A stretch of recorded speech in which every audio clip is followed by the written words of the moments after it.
Last night, the Astros held on to take another game from the White Sox and push the win streak to 4. Tonight, Bud Norris gets the nod and another chance to build on his success at home. While the White Sox trot out another lefty in Jose Quintana as they try to get out of Houston with a win. Astros go for the sweep next on Comcast Sportsnet.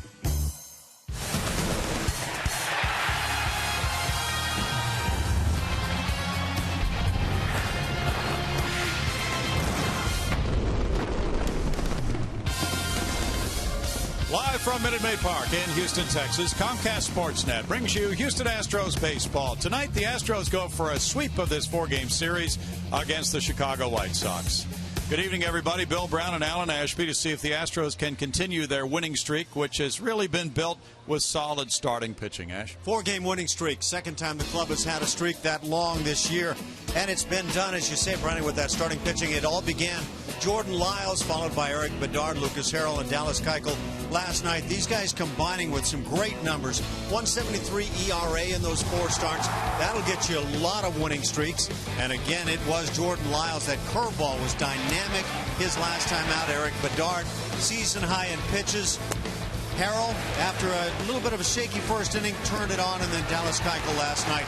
Very good. These guys setting it up nicely for the ace of the staff, Bud Norris, who goes out there tonight trying not only to get the 5-game winning streak, but to sweep away these White Sox in 4 games. It's been an amazing, consistent last month for the Astros pitching staff, and a part of that has been the game calling of the catchers and also the hitting of Jason Castro. You've got to score some runs to win some ball games. Jason Castro not only doing that nice job behind the plate, but with the bat. You can see the batting average over the last 3 starts, 455. You can take that over the past month, hitting over 300 for Jason. He's been a player of the week in that span. He's been hitting home runs. He has hit his first 2 career home runs against left-hand pitching. 1 to right center, 1 hitting the foul pole down the left field side. And Jason Castro is a huge part of what's going on with the success of this ball club. Coming up, Bud Norris continues to be very dependable at Minute Maid Park. One of the best pitchers in the majors at home the last couple of years. Julia Morales will chat with Bud coming up.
White Sox meeting for the fourth and final time here in Houston this season, and the Astros are looking for their second four-game sweep of the season, and they will give the ball to Bud Norris, who is coming off a very solid 7 innings in Seattle recently. Very good road start for a guy who hasn't been very consistent on the road. Let's take a look at his numbers on the road versus here at Minute Maid Park, making 8 starts at home. He's 3-2. You see on the road 2-4, and his ERA, big difference there, 5.40 on the road, 2.28 here at home. And going back to his start in Seattle, he was dealing with cold-like symptoms, had to battle through, but that's not the only thing Bud has battled through this season. He's battled all year. He's done a great job. I mean, he has dealt with a few little things, whether it's blisters or he had that back thing that he was dealing with, and he's done a great job coming back and getting himself right and pushing through that and maintained to throw excellent. So I mean, he hasn't let up based on any of the stuff he's had to deal with this year, and he's actually thrown some of his best stuff of his career, I think, this year, and he's only getting better every start. They know they can count on Bud Norris, and he's been a veteran presence for these young pitchers as well. And as for his last start in Seattle, they lost that game. He got the loss in the 4-0 shutout. No run support for their guy. And I talked to the team today, and they said they really hope to put some numbers up for a guy who's done a lot for them this season. All right, coming up, stay with us. We got first pitch and lineups. Astros looking for that second 4-game sweep, this time over the Chicago White Sox. We'll be right back.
Net is brought to you by Southwest Airlines. Find our fares online only at southwest.com. And by Jack in the Box. Try Jack's Big Stack Burger. 2 jumbo beef patties stacked with onion rings, cheese, and pickles. Well, with the air conditioning pumping, it's game 4 of this 7-game homestand. The Milwaukee Brewers are in town, and they have a day off. They will be here and playing the Astros in the first of a 3-game series, starting tomorrow night with a concluding game Thursday afternoon. Then the Astros go play the other Chicago team, the Cubs, on the road over the weekend. It's the Astros and White Sox, and as the Astros have won 4 in a row, the White Sox have dropped 4 straight. They have surrendered 14 of their last 18 games to fall 10 games under 500. Meanwhile, the Astros are 26-44. And since May 15th, they've gone 16-14. At Lowe's, we never stop improving, and neither does the Astros pitching. Through May 15th, The Astros were 10-30. Their starters ERA was 6.43. Relievers ERA 5.10. And look at the turnaround there. That is truly amazing, Ash. Yeah, it's great stuff. And it hasn't been just 1, 2, or 3 guys in the starting rotation. It's been the group of 5 guys that have gone out there consistently, giving you good efforts and giving the team a chance to win. It's been the offense that's been a little bit more the question mark of late. So as the Astros take the field here, they are 13-23 at Minute Maid Park this season, trying to make this a really meaningful homestand for them after coming off a difficult road trip. And Bud Norris is shooting for his 6th win of the year. Here's the lineup he'll be facing. Robin Ventura's White Sox started with center fielder Alejandro De Aza. It's Alexi Ramirez batting second at shortstop. The number 3 hitter is right fielder Alex Rios. Houston native Adam Dunn is the cleanup man, playing first base with Paul Konerko, the DH, Connor Gillespie at third base, Diane Viciedo in left field, Gordon Beckham at second base, Hector Jimenez the catcher. On the mound for the Astros, right-hander Bud Norris, ace of the staff. Last 5 starts, he has certainly pitched like that. The ERA overall says he's pitched very well, 3.47, and a win-loss record at 5-6, not as good as he has pitched. Left-hand hitters have had a good time against him, while the right-hand hitters have struggled. All in all, a .280 batting average against Bud. Defensive side, behind Bud Norris, behind the plate, it's Jason Castro. Around the infield, right to left, Carlos Pena, Jose Altuve, Ronnie Cedeno, and Matt Dominguez in the outfield. Brandon Barnes in center, flanked by Trevor Crow in right, and J.D. Martinez is in left. Brandon Barnes made a fabulous catch in the second inning yesterday off Diane Viciedo. Viciedo was leading it off, and this looked like a double or a triple, but Barnes went way up on Tal's Hill, and then he tumbled forward and maintained possession of the baseball. Once that first stride hits Tal's Hill, you are in trouble, and very fortunate the catch had been made at that point. But you could also see how easily Brandon Barnes moved into this ball while running full tilt. The Astros got 3 in the bottom of the second. After that, they went on to a 5-4 win. The catch was really significant in that game. Just one of a number of highlight plays Brandon Barnes has made. And Bo Porter has said when Justin Maxwell returns to the Astros, and that could be any day now, Justin will play perhaps center some of the time, perhaps right field some of the time. And Barnes is really trying to take hold as the everyday center fielder for the Astros right now. Alejandro De Aza gets it going against Bud Norris. The leadoff man with 7 steals, hit a long ball. There is ball 1. De Aza hit his 8th of the year in yesterday's game. He also had a triple, 268, 8 homers, 32 runs batted in for De Aza. De Aza missed the Friday night game. He was suffering from an upset stomach that afternoon.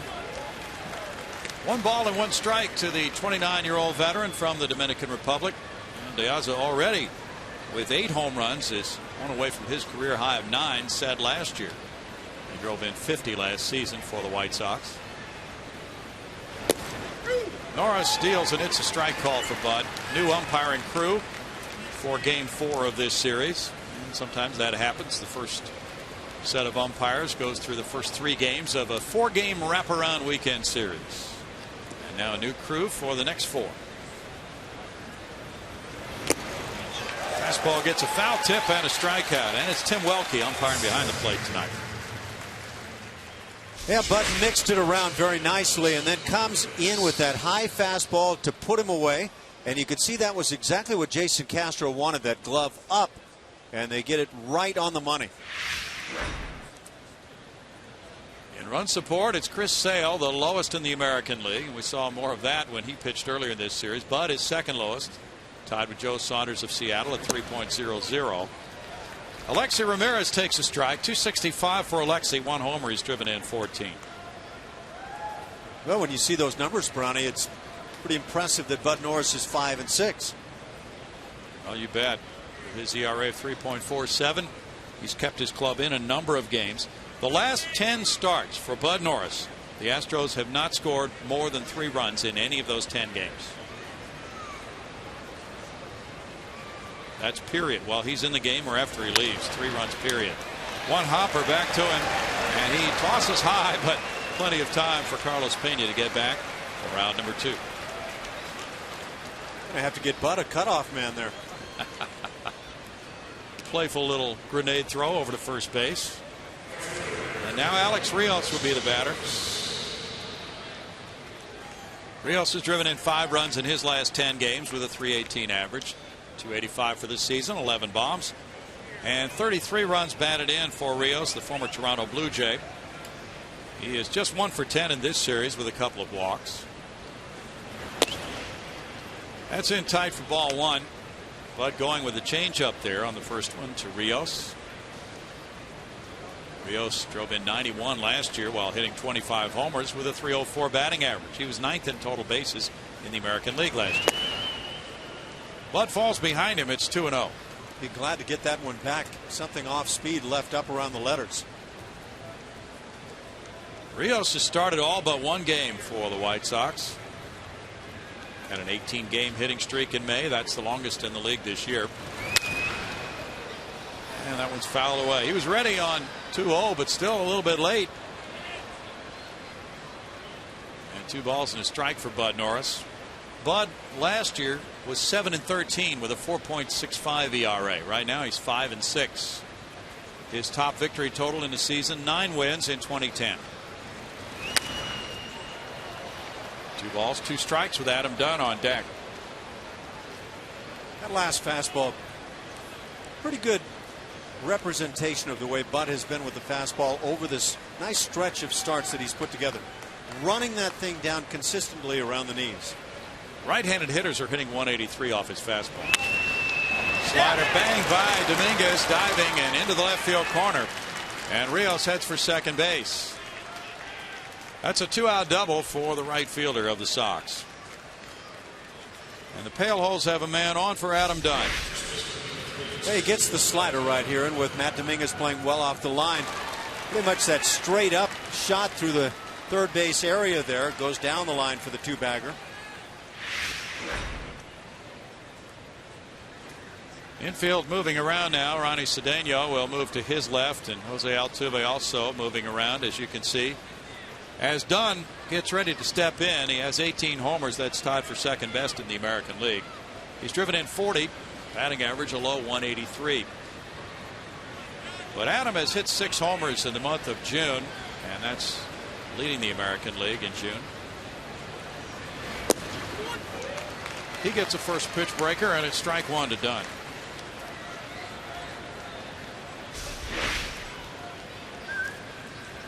I don't know if this is the curveball. Looks more like a slider in terms of size of break. Either way, well done as a starter pitch. Dunn homered off Lucas Harrell in game 2 of this series Saturday. Fouls that one back. It's 0-2. Once you come with that starter breaking ball for the called strike, that next fastball has a chance of getting by as they come up with it, and it's exactly what takes place.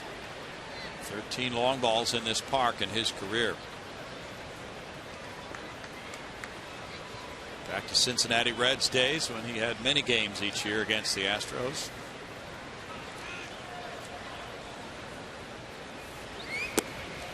Dunn takes in, it's 1-2. Dunn has hit 6 opposite field home runs this year. That's tied for the American League high. Just a very, very strong hitter. Boy, does he create some major leverage too with that big frame. Listed at 6'6". Now 2-2 for Bud Norris. Dunn does a nice job on those last 2 sliders down and in, laying off. For that left-hand hitter, a lot of times you'll get that bat started just a bit early with that pitch starting on the inside edge. And once you do, you commit and you're done on the pitch. Adams 1 for 3 lifetime against Bud Norris.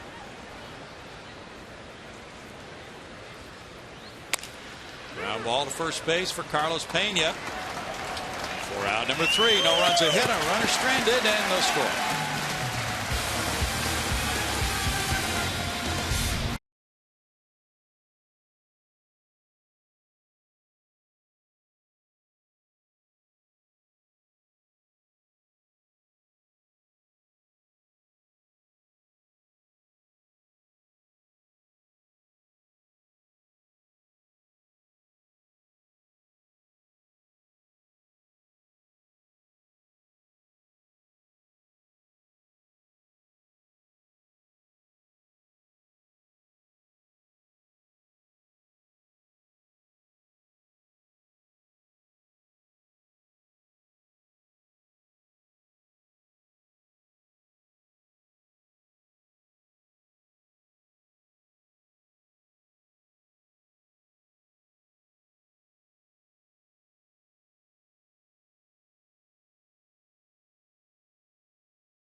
Astros. Now the Astros come up in the bottom of the first at Minute Maid Park with this starting lineup for Bull Porter. Brandon Barnes center field, Jose Altuve second base, Jason Castro catcher, J.D. Martinez left field, Chris Carter the DH, Carlos Pena first base, Ronnie Cedeno shortstop, Matt Dominguez third base, Trevor Crowe right field. Another left-hander on the hill for the White Sox, Jose Quintana, 24 years of age. He's 3-2 on the year, 3.86 the ERA, so he's pitched well, allowing just under a hit per inning. And the whip says he's probably had more base runners than he'd like to see. The walks, the reason right there. Right-handers have hit just .241 against this lefty. First career appearance against the Astros for Quintana. The same for Bud Norris against the White Sox. As Ash mentioned, Jose, 24 years old. He's from Colombia. Brandon Barnes gets it going and goes for the first pitch, fouling it back for strike one. Barnes has hit southpaws very well. .333 batting average for Brandon against lefties. Overall, .272 for the season with 3 homers, 16 runs batted in. I like that good aggressive swing for Brandon. He has shown us that he's got some very good power, and that would be one area that he could really help his value out with if he can display that power more often. 1-1. There's a .404 slugging percentage. He made another spectacular catch in yesterday's game, and his dad was here to witness it. Now this one goes foul. 1 ball, 2 strikes. That was a proud occasion for several Astros fathers. Brandon Barnes' dad here from California. Matt Dominguez, his father, was here from California. Matt drove in 3 in the game.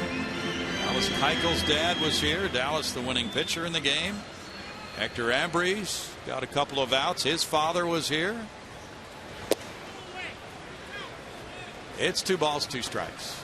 And then after the game, the players and their families stayed here for a while for a picnic in the park. That was a major success.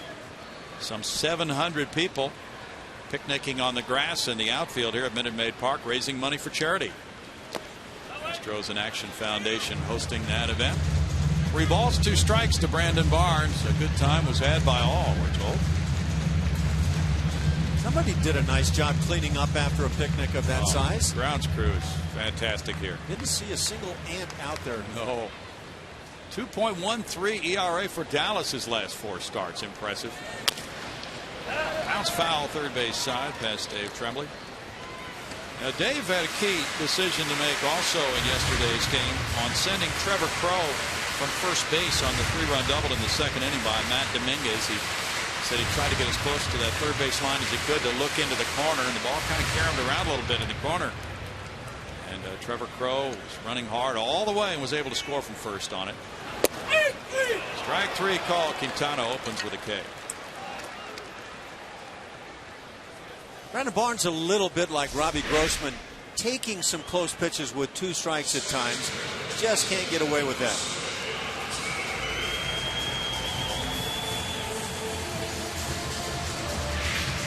Jose Altuve is next up.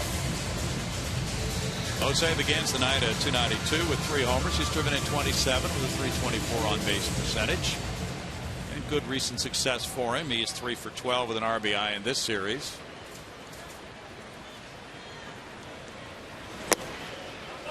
Quintana delivers, and it's ball 1. Last time out, a no decision for Quintana. He did his part. 6 1/3 innings, 2 earned runs. There was a blown save after he left the game, and the White Sox lost it in the 10th, 7-5.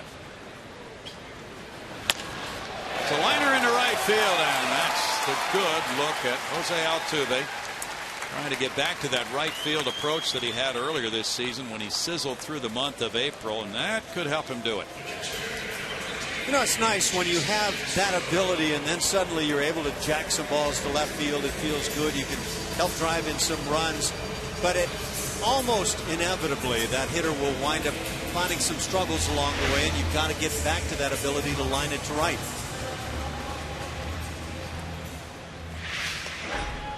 He came firing out of the box with a .324 April average. Hit .265 in May. Now he's aboard for Jason Castro, .270 with 10 homers, 23 runs batted in. Settling into that number 3 hitter's role with that .298 average, taking ball 1, and he's had a nice series with 3 hits and 8 at bats, including 2 homers And each of the last 2 games, he has homered off a left-handed pitcher. Coming into the Saturday night affair, he had not hit a homer off a left-handed pitcher in his major league career. Jason had such a miserable time last year against left-hand pitching, and it started out that way this year, but now the more he's gotten a chance to play and see some left-handers, the more it looks like he might be able to figure this thing out. Watch out for this guy's pickoff move. He's picked off 3 this year to tie for the AL lead.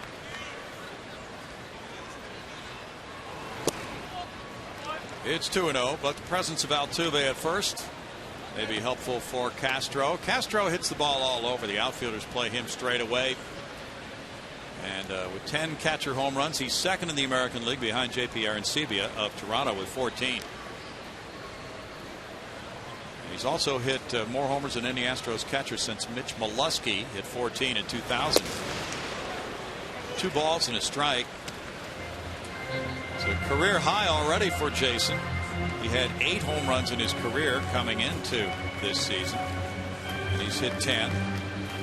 The high for an Astros catcher for home runs at the All-Star break, Joe Ferguson hit 13 in 84 games up to the break in 1977. John Bateman had 11 in 66 and 78 games. Those 2 playing in the same league. 3 balls and a strike. You just hear the parents in the stand saying, I don't know why they put our boys up against such big players.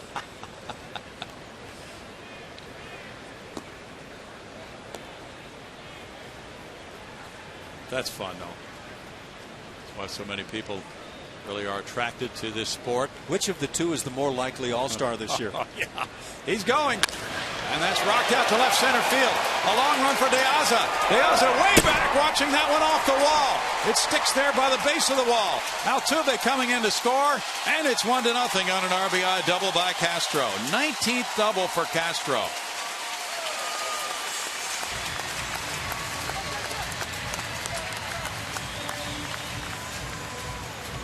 Now, we talked about the impact Jason Castro is having on this club right now. And this again against the left-hander. The front side stayed right there until he decided to unload. And unload he does. That's great power. That one's stuck in the fence.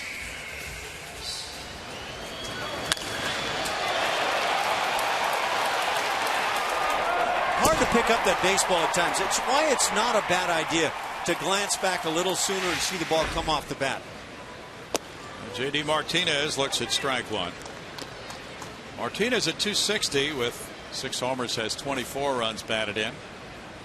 J.D. 0 for 7 in this series. You know, we've seen Usain Bolt in the Olympics looking all over the place and setting world records. I don't think it harms you to glance back as a runner going towards second. 1 ball, 1 strike. Well, you know, if it's a game at Wrigley Field and the ball sticks in the ivy, it's a double. A little bit different here. It didn't actually stick between the fence and the padding, right? It was still playable by the outfielder. And Andre Dawson may make an appearance. Broken bat roller. Quintana looks toward third, throws low to first base, gets the out there as Castro advances on out number 2. Good read by Castro to get to third base. This is deep in the kitchen. That's one of your Frigidaire heaters. Defensively for the White Sox tonight, behind the dish, Hector Jimenez. Around the infield, Adam Dunn at first. Gordon Beckham, Alexi Ramirez, very good at shortstop. Connor Gillespie at third. In the outfield, Alejandro De Aza in center, flanked by Alex Rios in right, and Dion Viciedo in left field. Now it's Chris Carter batting. Carter leads the Astros in homers and runs batted in. Takes ball 1 in the dirt there. Hector Jimenez stopping it. Jimenez, a former Astro. Carter with a .217 average, has gone deep 14 times to lead the club. 36 runs batted in. And a runner at third here. 1 more run batted in than Matt Dominguez for Chris Carter.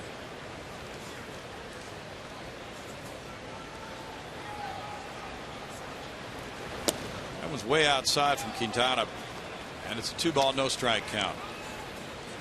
Guys, just looking at some of the numbers in the American League for catchers and the WAR figure. Among catchers, Joe Mauer leads. I think that's rather predictable. He's hitting .321.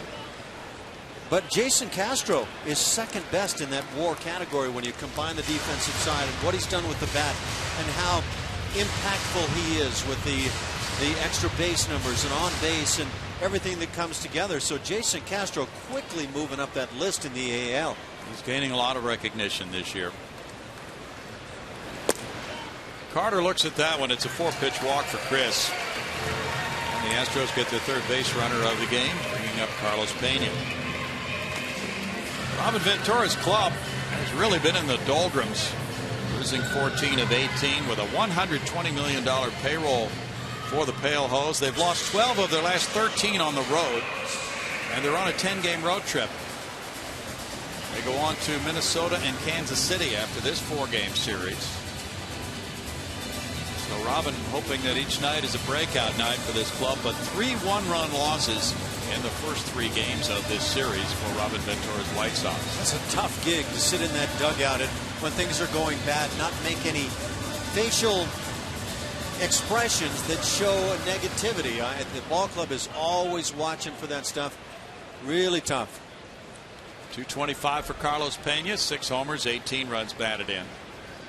0 for 4 in this series. Leads the Astros in runs scored and in walks. And it's ball 1. Quintana has not been any more difficult against left-handed batters than against right-handed batters. In fact, almost the reverse, although there's not a huge split. Left-handed hitters 253, right-handers 241 against this lefty. Last year was his first major league season. He was 6-6 with the Sox with a 3.76 ERA. Made 22 starts. It's 2-0. You clued us in on the walks earlier. 22 of those in 77 innings coming into this. This is his 14th start of the year. Well, you can pick that up when you see a guy that's allowed less hits than innings pitched, and yet he has a fairly high whip number. You know that he's walking more than he would like to. Strike there makes it 2-1. Jason Castro pretty aggressive with that secondary lead off third base. That of course would help him if a pitch in the dirt skipped by Hector Jimenez, but runner at third has to be extremely quick sometimes to score on a pitch that goes back to the screen here because it's not very far behind home plate.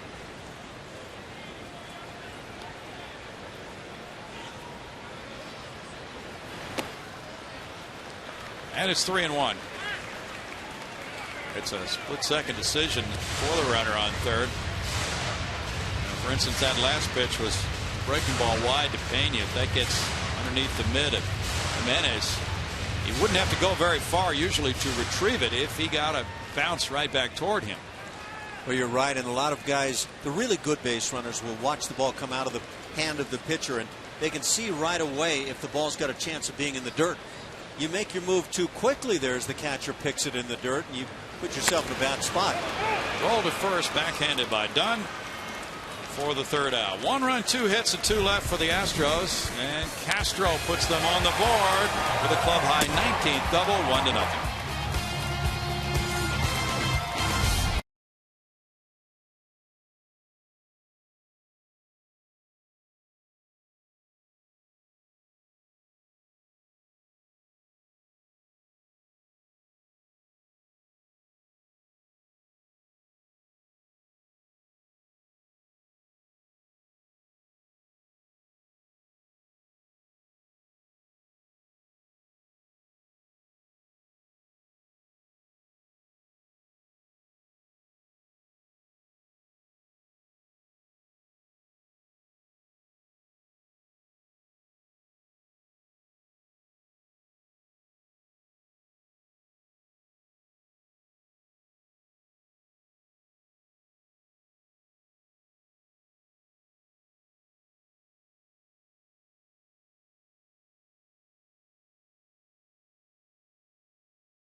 Quote of the game. It comes from Astros manager Bo Porter. He said the starting pitching has been tremendous. You look at the stretch in which we played really good baseball. It starts and ends with those guys on the mound. The skipper very happy with his staff there, and it seems to be contagious.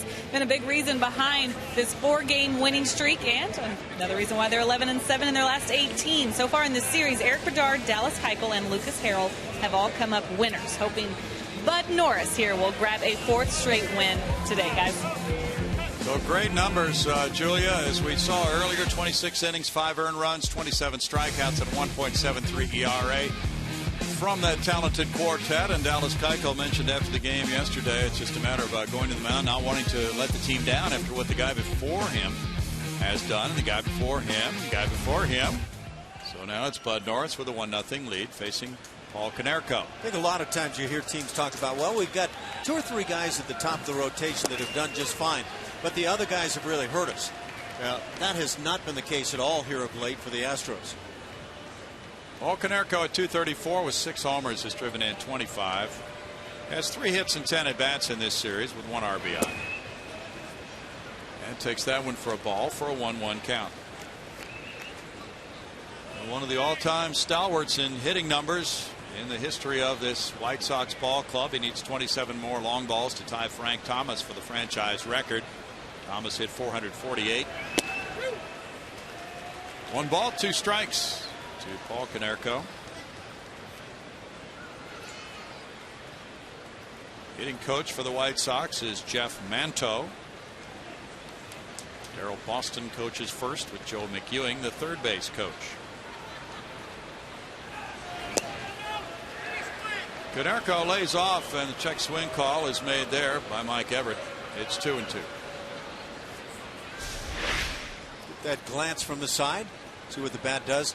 He kept that angle with the hands and the barrel hanging back, though it was through the plate, not going on beyond the plate. And Konerko did exactly what a hitter needs to do. Paul was born in Providence, Rhode Island. He's been a very consistent power hitter throughout his major league career. In the dirt, it's 3-2. Joined the White Sox in '99. He's just consistently been over 20 homers. He hit 41 in '04. He hit 40 in '05. 39 in 2010 for Paul. He dropped off to 26 last year.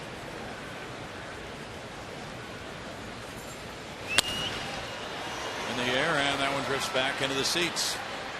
Still 3-2 to the 37-year-old Paul Konerko DHing.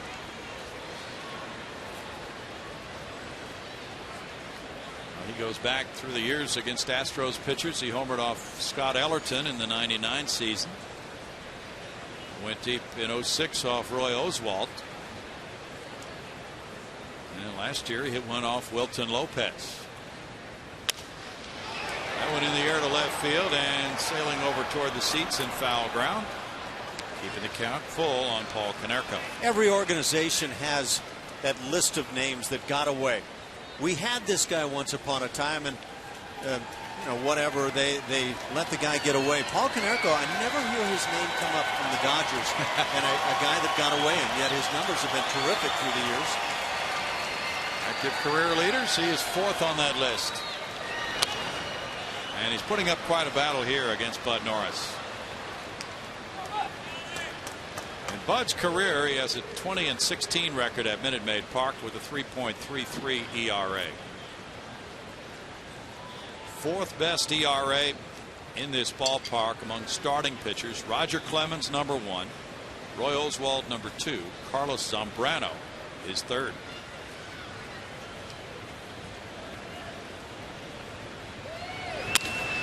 Line and caught by Ronnie Cedeno. Good battle, though, for out #1. You know, for Paul Konerko, even though he's 0 for 1, he probably doesn't feel bad at all about that at bat. And very good at bat. I don't know. It always depends what kind of a streak a guy's going through. You can see the shake of the head, but I'm sure he's running through a whole lot of that went on there. That was a good at bat. But when it's all said and done, you hit that line drive kind of softly at the shortstop, and every hitter wants a knock every time they get up there. Gillespie with a comebacker. Morris flips him out. 2 outs. Tomorrow, the Milwaukee Brewers come to town, starting a 3-game series. Come see Altuve, Castro, and the rest of your Astros face off against the Brew Crew. Call 1-877-9-ASTROS or visit Astros.com to get your tickets right now. Well, we saw Wave Robinson, who's going to be producing the Milwaukee Brewer telecasts here, our former producer, and his wife Terry. They live in New Braunfels. They came in on the off night to see a ball game. He's kind of the face of the Brewers, isn't he? He is. Diane Viciedo is the batter. And that's strike one for Bud Norris to a 222 hitter. With 4 homers, 15 runs batted in for Viciedo. Viciedo 1 for 11 in this series. Ryan Anderson, Bill Schroeder will be at work next door on Brewers TV tomorrow night. As a brand new series comes in. 0-2, and Viciedo really aired it out on that swing. Heat against heat. Yes. Big time airing it out, Viciedo. He's hit only 115 his last 17 games.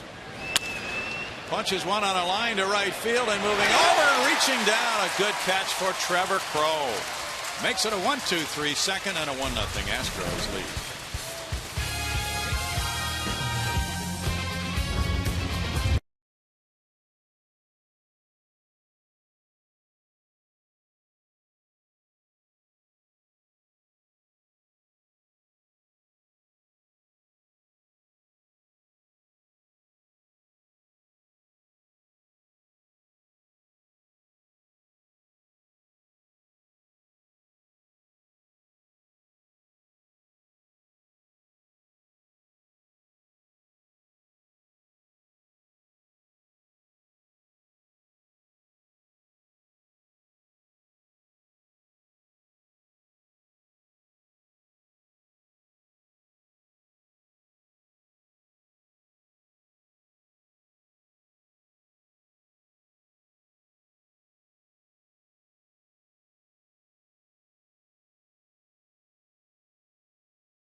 Andrew Thurman, the right-hander from Cal Irvine, the Astros second-round draft choice, just signing and getting ready to embark on a professional career. What a great time for you. Absolutely. It's a blessing to be here, and very thankful for the Houston Astros organization. Had you followed the Astros very much growing up? Quite a bit. Just a little bit here and there. Grew up in Southern California, so whenever I got to see them on TV, yeah.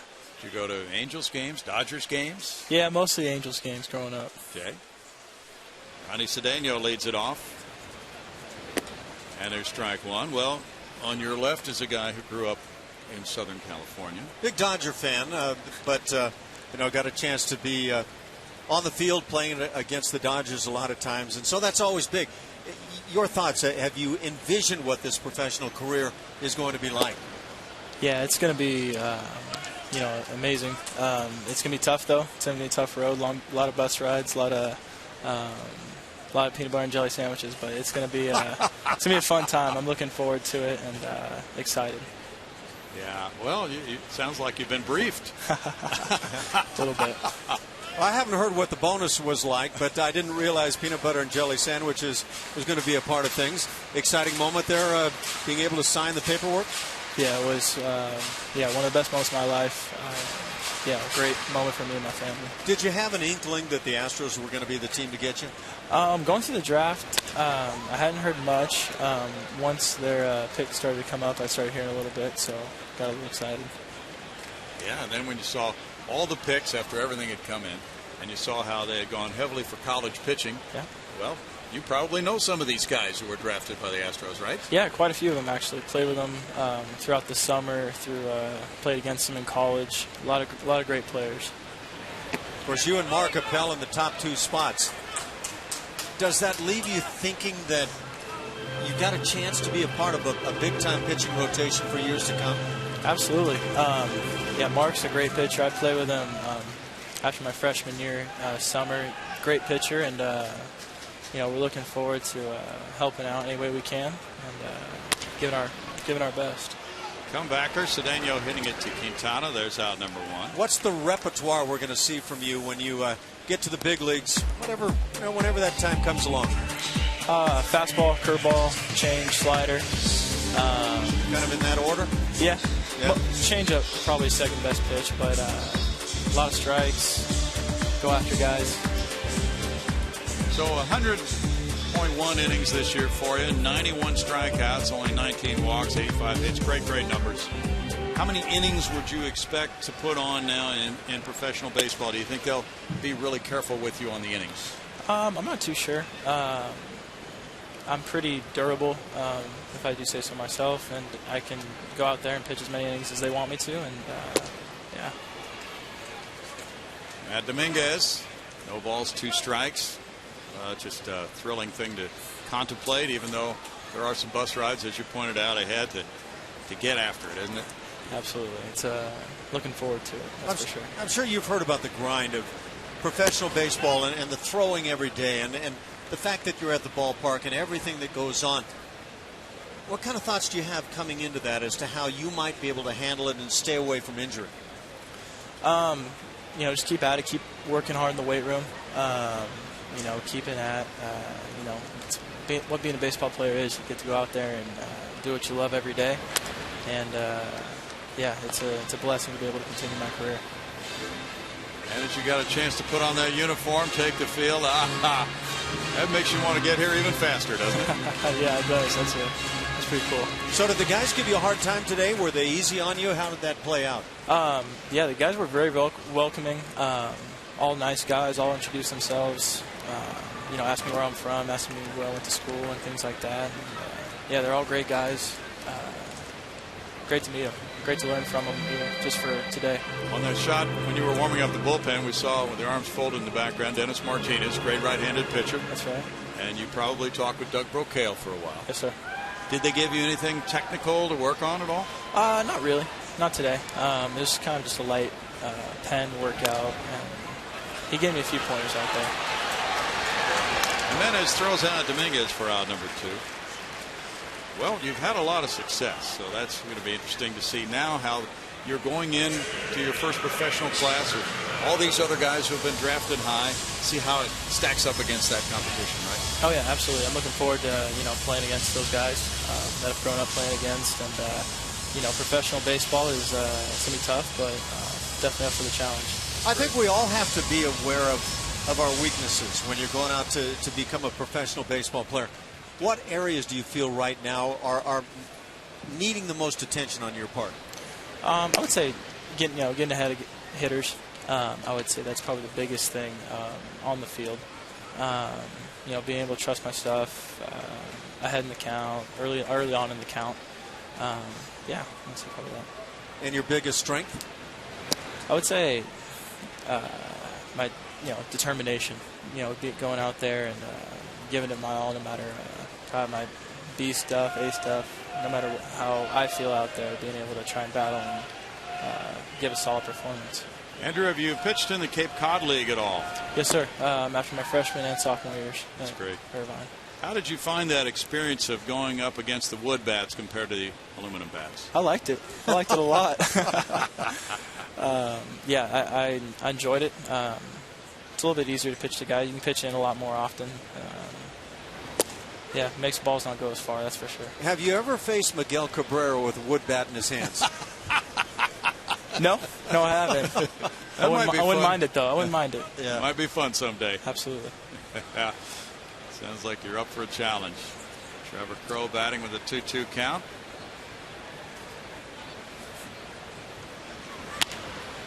And a grounder to shortstop. Ramirez with the play. Thanks so much for joining us, Andrew Thurman. Best of luck to you in Thanks your for having me. professional career. Appreciate it. Have a great one. Soon. Thank you. 1-0 Astros.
Moment in History is brought to you by MD Anderson, making cancer history. June 17, 1998. The Astros rally with 4 in the ninth to beat the Cardinals 6-5. A Brad Ausmus single drives in Carl Everett for the win. Ooh, that name, Carl Everett, right there. He was a rake master at that time of his career. Wasn't he, though? Ooh. Derek Bell, Killer Bees, Sean Berry, of course, Biggio Bagwell, and all the others. 1998, the Astros won 102 games. That's a club record. Gordon Beckham with a ground ball to shortstop. Bonnie Cedeno takes care of it. 1 pitch, 1 out for Bud Norris here in the third. And Hector Jimenez will be next. Well, we wish Andrew Thurman all the best. Very pleasant young man. He's headed for Tri-Cities to begin his professional career.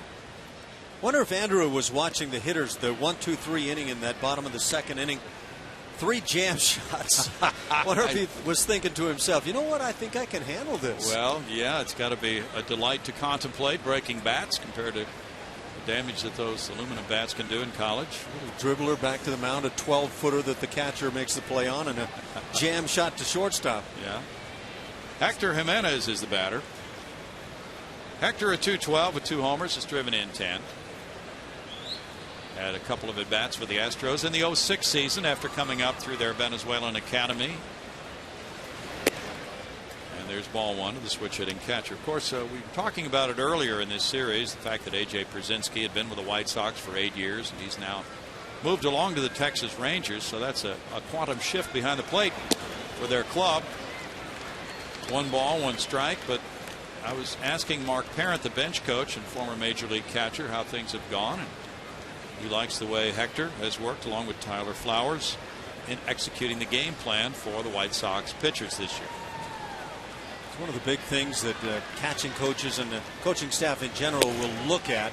Pitching coaches need a catcher to be able to kind of fill out exactly what the coaching staff would like done over the course of the ballgame. There are some guys that, because they swing the bats pretty well, maybe get away without applying themselves as much as would be liked. Swing there by Jimenez takes the count to 2 balls, 2 strikes.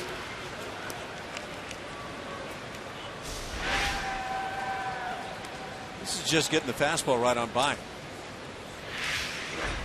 Mark Parent played 13 years in the big leagues. Big fella. He used to have some games against the Astros. Strike 3 call at strikeout number 2 for Bud.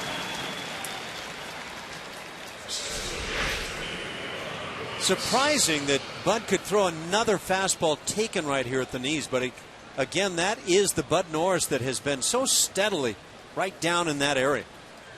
Well, you say right down in that area, and we've seen the Astros pitchers as a group just hit those spots right there at the knees. 2 strikeouts and 2 2/3, 35 pitches. You know, it sounds easy. Pitching coaches preach, get the ball down. That's what we're going to do. But a lot of the time, guys are just simply missing down. They try to come up. They miss right in the middle of the plate. Bud Norris has really been a leader in this regard. But I would have to say that Jordan Lyles has been another guy who has just been a monster in this regard. He has. De Aza struck out opening the game. Takes a look at that one for ball 2. A brand new series tomorrow night matches Jordan Lyles and Alfredo Figueroa in game 1. 6:30 for the pregame show. Astros pregame live here on CSN Houston. Wednesday night it's Eric Bedard and Kyle Loesch. Thursday a day game for Lucas Harrell and Giovanni Gallardo. The banged up Brewers are in town with Ryan Braun among those on the disabled list. 3 balls, no strikes here for Bud Norris. Are the Astros hitters going to know what to do with right-handers on the hill? Well, this is 4 lefty starters they have faced in a 4-game series, so it might be a little odd to them. Strike makes it 3-1 now.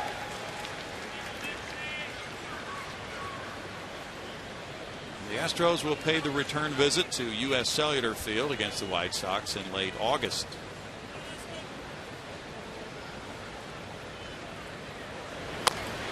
Tap foul. Well, the Astros are trying to join the Cleveland Indians as the only 2 major league clubs to sweep 2 4-game series this season. It's a tough trick to turn, especially when you start out 10-30 on the season, which is what the Astros did. Last time the Astros swept 2 4-game series in a season was the 08 year. Foul back. The Astros had not faced 4 left-handed starting pitchers in a row since the 02 season before tonight. They faced Umar Dahl and Kaz Ishii of the Dodgers, and then Mike Hampton and Denny Nagel of the Rockies in those 4 consecutive games in 02, and the Astros won all 4 of those. Fly ball left field. Backing up for J.D. Martinez for the 3rd out, and that's 7 straight set down by Bud Norris. 1-0 Astros.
Lee White 73, he tweets, I just realized the Astros gave free Chick-fil-A sandwiches away 2 days in a row.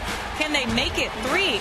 Well, we sure hope so, because that means somebody hit a home run, and the Astros have a winning record when hitting a home run. You see there Jason Castro's from yesterday. It was the shortest home run in Minute Maid Park history, actually, but it doesn't matter. It was still a home run. And then Chris Carter clanked one off the foul pole for a home run the day before, meaning back-to-back free chicken sandwiches. Save those ticket stubs, everybody. Oh, Ronnie? yeah. They'll love to greet you with a chicken sandwich at Chick-fil-A when you bring in your ticket stub. Brandon Barnes showing bunt. Takes a breaking pitch low, and there's ball one to Brandon, who took strike 3 in the first inning. I was looking at the box score and the HR that was behind the name of Jason Castro, and it didn't look short at all. No. Well, that was the shortest, one of the shortest home runs in the history of Minute Maid Park, the one that Jason hit last night off the base of the left field foul pole. 2-0 to Brandon Barnes. It's all right. It counts. Yeah, you think he cares? Not really. Better than a long out. 2 balls and a strike. Hang with him. Keep swinging it. Somebody hit one years ago. Dave Roberts was playing center field for the Dodgers, and he caught it standing up on the top of Talus Hill. Well, he must have been playing deep to begin with. You better believe it. That's a shuttle back there. 2 balls and 2 strikes. Can you imagine being the guy that hit that ball that would have gone 440 plus? That's not a good feeling. Still 2-2. I wonder how many hang with him's he got. So when the Astros were 10 and 30, what do you think the odds are that they would have been 16 and 14? Wow. I think you could have gotten just about any odds you asked for. Some people would have said when Puigs fly, that's when that will happen. Foul back. Puigs fly, huh? Yeah. None of us had heard of Mr. Puig at that time. No. Yasiel Puig. No, we really hadn't. But a lot of folks have heard of him now. Guy comes up from Double-A, and he has become the poster boy for the Dodgers. Bud Norris leads at 1-0. As you saw with Quintana, progressively the hitters do better each time through the order against him. That's a shot into center field. Barnes did a whole lot better. He rammed that single back through the box. Hit number 3 for Houston. You know, we've talked a lot about Brandon Barnes and his defensive prowess, all that he can do, but he needs to keep these shots coming. This is where you earn yourself that chance to be in the lineup, and especially as that leadoff man day after day.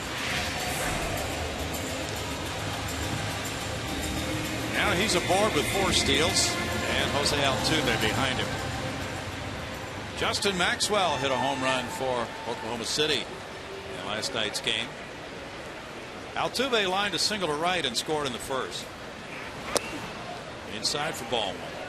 So that's J-Max's first long ball on his minor league rehab assignment. Unfortunately, the Round Rock Express overtook the Oklahoma City Red Hawks to win that game 9-4 with a huge 8-run 9th inning. Jose Valdez, the closer for the Red Hawks, was the losing pitcher in that game. Mike Oltz hit 2 home runs in the 9th inning of that game. Jonathan Villar hit a couple for the Red Hawks. He now has 7, and Brandon Laird hit his 7th as well. Good start for Asher Wojciechowski. 1 earned run in 6 innings. And the throw goes over to first again on Barnes.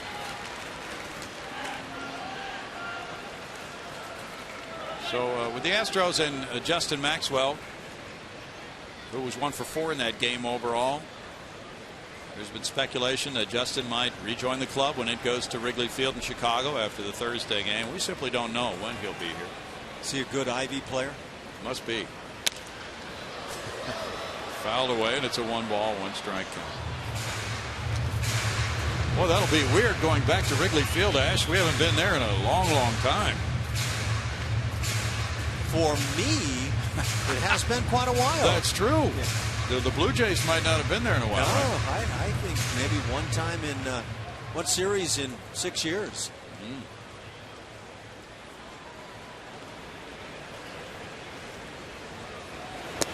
I imagine you look forward to that trek up to the booth.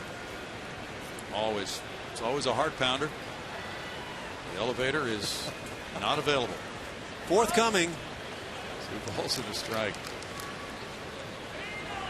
How did they do on changing the rules of Wrigley Field and getting more night games and getting city's permission to add all those improvements around there? Have you heard? Yeah, I think I have. We've got 3 day games coming up, right? Yeah, we do. So it didn't happen. I don't know. I guess it's still in legislation. Okay.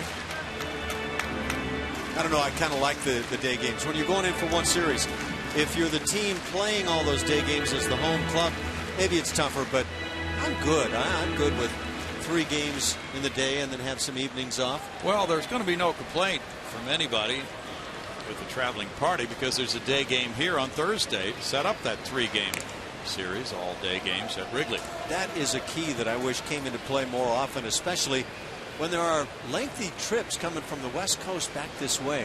Yeah. Those night games are tough. Well, maybe we should have visiting broadcasters and home broadcasters. I think that has a chance of happening. Foul ball keeps the count at 2-2 for Jose Altuve. We use yours, you use ours. Well, you know, when the lights first began at Wrigley, such a revolutionary thought. What was it, 88? Yeah. First year they had lights, and it changed everything in a positive way. If you were traveling in there after a night game, we'll say in Houston or St. Louis or somewhere, and didn't have to play a day game that first game in against the Cubs, that was a break for the visiting club. Ground ball, foul. Unless Fergie Jenkins was pitching against you. And then there was no break at all. But for the Cubs players, let's say they had been on the West Coast, well, you know, they didn't want to get hit with a day game, that first game of a homestand, so that was one of the reasons they wanted the lights at Wrigley Field, right? Yeah. Well, I guess so, and I think that they also wanted to catch up with the game and all the night games and fans having a chance. But man, they've kind of had a monopoly up there. Even with 2 clubs in town, they just fill it up game after game. They really do. Great city for sports. And those Blackhawk fans are following the Stanley Cup Championship Series, of course. Very, very carefully. Counts 2-2, and Quintana is at 56 pitches in this game. The Bears are going to be Urlacherless. Are they? Yeah. You're really keeping up with the Chicago sports scene here.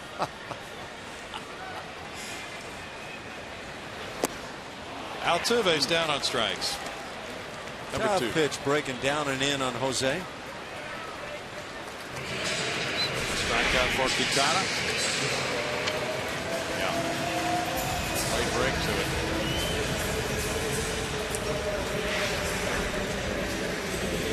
And the lefty with a 3-2 record moves on to face Jason Castro. Well, Castro is just getting his fill of left-handed pitching and doing better and better against it in this series. 2 homers and now an RBI double. J.D. Martinez on deck. That's ball 1. Going back to Castro's RBI double, Altuve scored from first on that ball, and it landed against that left center field fence. It looked like it was between the fence and the padding at the bottom of the fence. Alejandro De Aze went over and picked the ball out of that padding and threw it back in, with Altuve scoring. That's a strike, and it's 1-1. We're going to have to check on the ground rules involving a ball that lodges between the fence and the padding like that. Yeah, is there an automatic rule in place in Major League Baseball that says if a ball wedges into a padded area that it's the ground rule double, or does it have to be brought up in every individual ballpark? And if so, I don't know that it's ever come up here in this yard. Right. Diving back in, Barnes on the low throw. Well, for instance, it has been wedged underneath the padding, I know, in right field. Yep. For instance, and if the outfield goes over and the ball is just really wedged in there, it's supposed to be a ground rule double right there. Because I think that teams are told, tell your outfielder to throw his hands in the air, and at that point the umpires will come and take a look, and if they agree, it's a ground ruler. Barnes is going. The throw skips on through into center field. He pops up and heads for third base. And Brandon Barnes at third with 1 out in the inning. That could be a key play for the Astros as the Jimenez throw went on through into center. Brandon Barnes was hung out to dry with a good throw here. no doubt about it. That little slide step makes it tough. Pitch up. Perfection there for a catcher to deal with. And yet, it turns into an ugly toss. And now with Barnes at third, the infielders come in. That's the 5th steal of the year for Brandon. And then an error on Jimenez, his second. And the count's 1-2 for Castro now. Certainly does change the perspective of this inning with Barnes going from first to third on that play.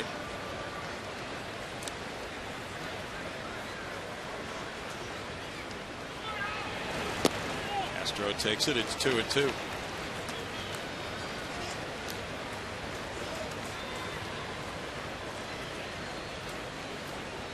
Five times in 10 tries, Jason has driven in the runner from third, just under the American League average for these runner at third, fewer than 2-out situations. And fouls it back. And certainly the hitter feels that it's on him now. It's his job to get this man home. Sometimes that can work against him. Might chase a bad pitch. That's a good job right there by Castro, getting a piece of that fastball up and in. Other than that pitch, trying to come in on the hands with the heater, I'm surprised right now that any club is throwing Jason a fastball out over the plate to handle. I would think they would want to see what he can do against the left-handers, I'm speaking, with the breaking ball. What he's doing is finding a way to lay off those close ones out of the zone. 3-2 now. There's now on the 3-2. Does he get the heater? Castro came into this game hitting .182 against left-handed pitching. 8 hits and 44 at bats.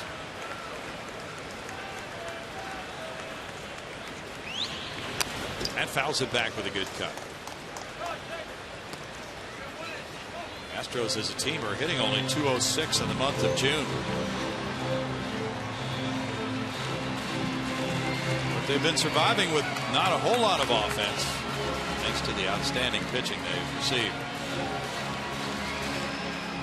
For instance, in this series, they've won 3 games out of 3, and they've scored 11 runs in the 3 games while hitting .200 as a team.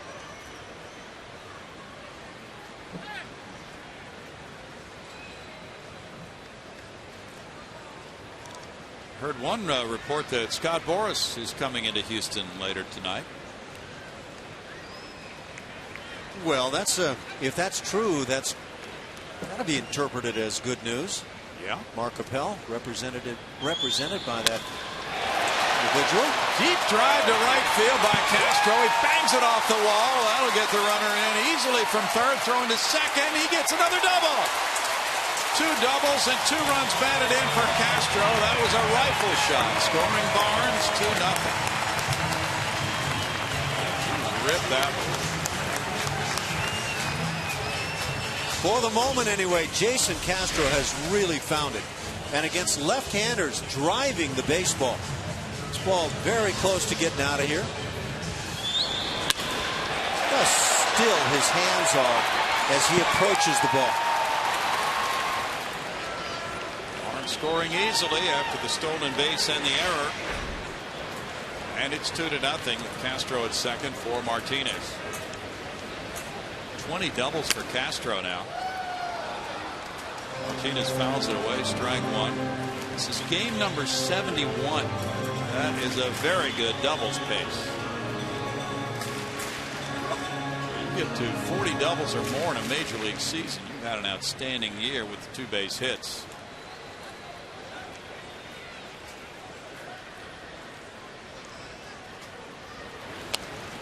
Back by JD, and it snowballs 2 strikes.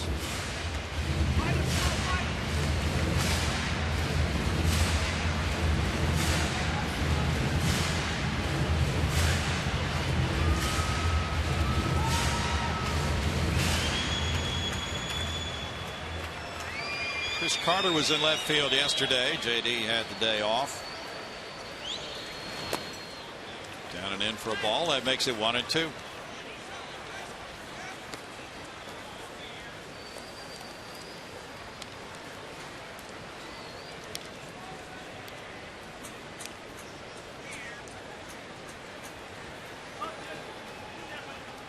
This Thursday, Commissioner Bud Selig will be here, among others, for the Major League Baseball Diversity Business Summit, George R. Brown Convention Center.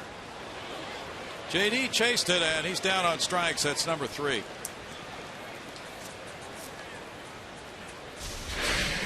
It just trying to come down in the strike zone, leaving it up and getting the strikeout. That's one that you hope as a hitter you can lay off of all the time. Quintana battling here with 69 pitches. And it's Chris Carter who drew a 4-pitch walk in the first inning, trying to extend the inning. But it's going to be an intentional pass, and it'll be Carlos Pena's at bat instead. But with his second walk of the ninth, that's 29 bases on balls for Chris Carter this season. And Pena will get the RBI opportunity. Robin Ventura's club trailing 2-0, trying to set it up for a lefty on lefty, and hoping that Quintana can get out of the inning by retiring Pena. Meanwhile, we'll go to Julia Morales. Thank you, Brownie. As we look ahead to Thursday, June 20th, we want to remind everyone to get to Minute Maid Park earlier when the Astros take on the Brewers at 1:10. 10,000 fans will receive a drawstring bag courtesy of the MLB Network. Call 1-877-9-ASTROS to get your tickets now. Back up to you. Thanks, Julia. Carlos Pena worked the count to 3-1. He grounded out to first in the first inning. He's hit .234 against Southpaws this season.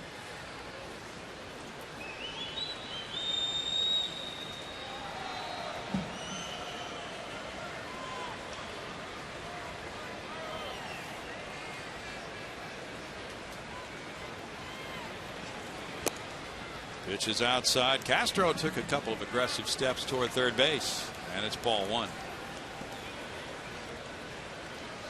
I think more than any notion of trying to steal a bag, that's that effort to try to make sure you can score on a single. He's really working on those leads tonight. He did that when he was at third base back in the first inning. This guy is not just putting in his time as a base runner. He's really trying to make sure that he can score if he gets the opportunity to do that. 2-0.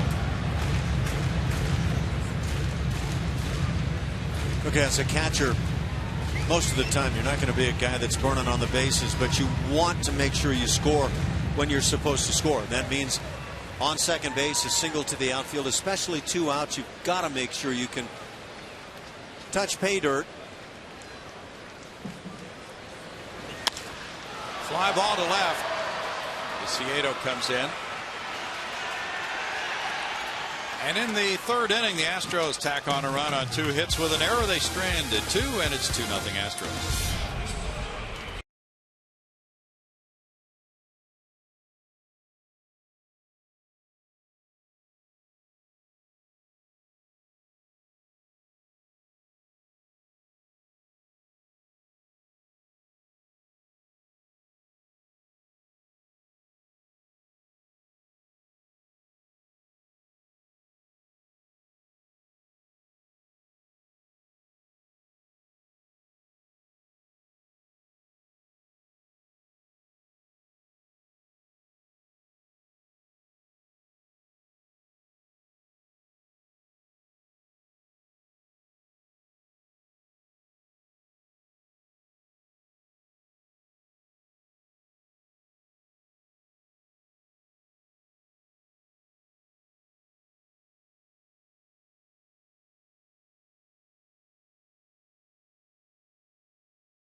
And have fun with Astros baseball. Whether you're treating your employees, hosting clients, or bringing out your church or youth sports team, will create an experience your group is sure to remember. Call 1-877-9-ASTROS or visit astros.com to enjoy special pricing and great benefits by reserving your group or suite today. Trevor Crowe out in right field today, getting another start, and Bo Porter says that will be the norm from now on, naming him a starter.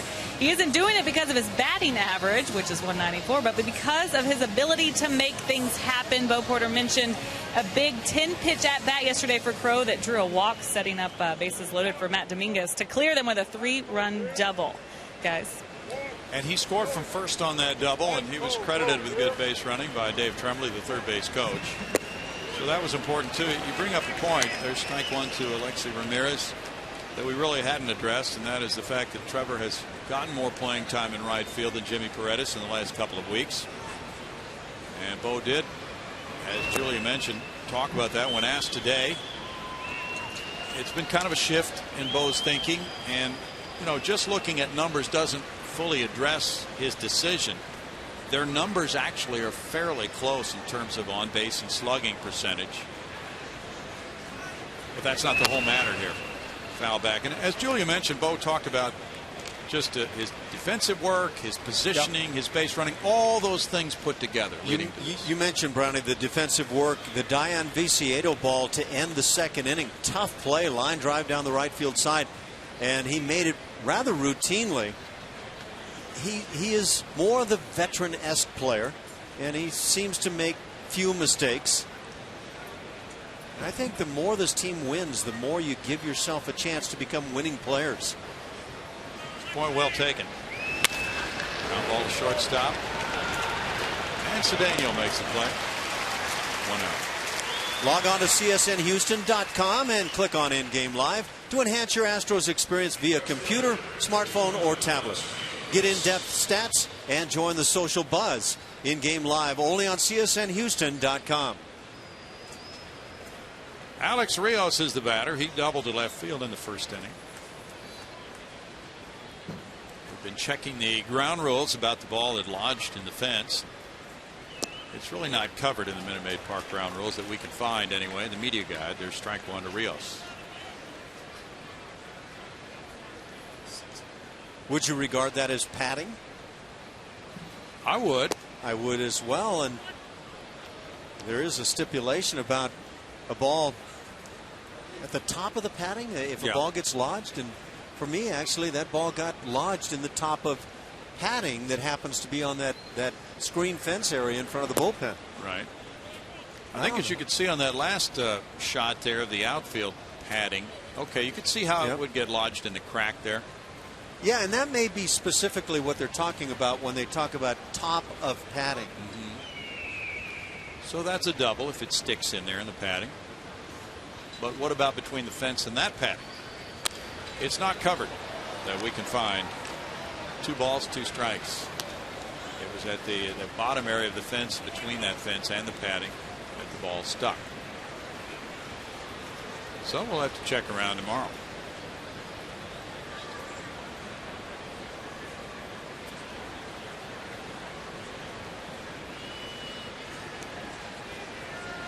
The life of the bullpen. Well, they've been doing a good job. They deserve a little rest out there from their efforts. We're not sure if Jose Veras is available tonight, by the way. In the air to shallow right field. That loops in for a hit. And it's picked up by Crowe on the single by Rios. All right, this pitch by pitch is brought to you by Steel Dealers. Adam Dunn at the plate. His previous at bat, that breaking ball to start him for a strike, and then the fastball got ahead. At that point, Bud tried to come with the sliders down and in, twice missing, but then stayed in with the fastball right on the hands to get the ground ball hit to Pena. And nicely done by Bud Norris. Now Dunn up for the second time after that ground out. Adam has been on base in 8 games in a row now. And during that time, he's 10 for 28. 5 homers, 9 runs batted in. Batting average has come up from 156 to 183. In tight, ball 1.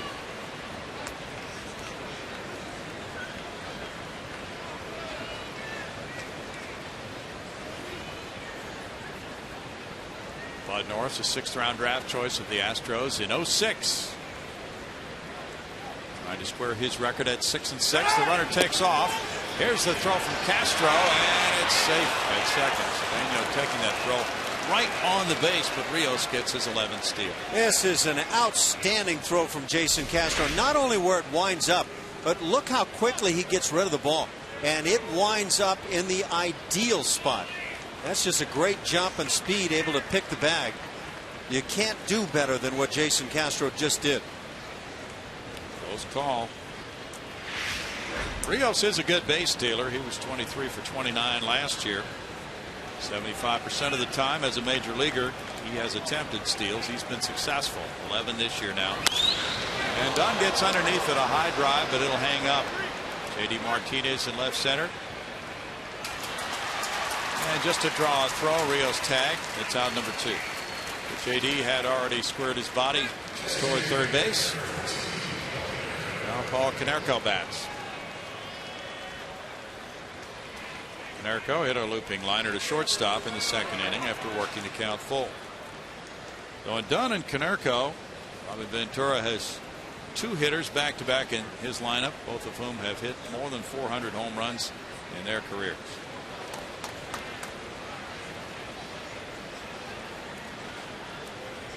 Says a couple of things. Number one, that those guys have a lot of power and they've had a lot of success. It also says they're probably toward the tail end of their careers. Yeah. The Sox are hoping it's not all that close, but it's hard to say, isn't it? Paul is 37 years old. Adam Dunn is 33.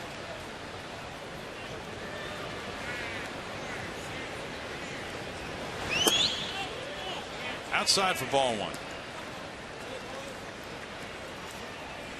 And only 3 of Bud Norris's 14 starts this year have the Astros scored more than 3 runs.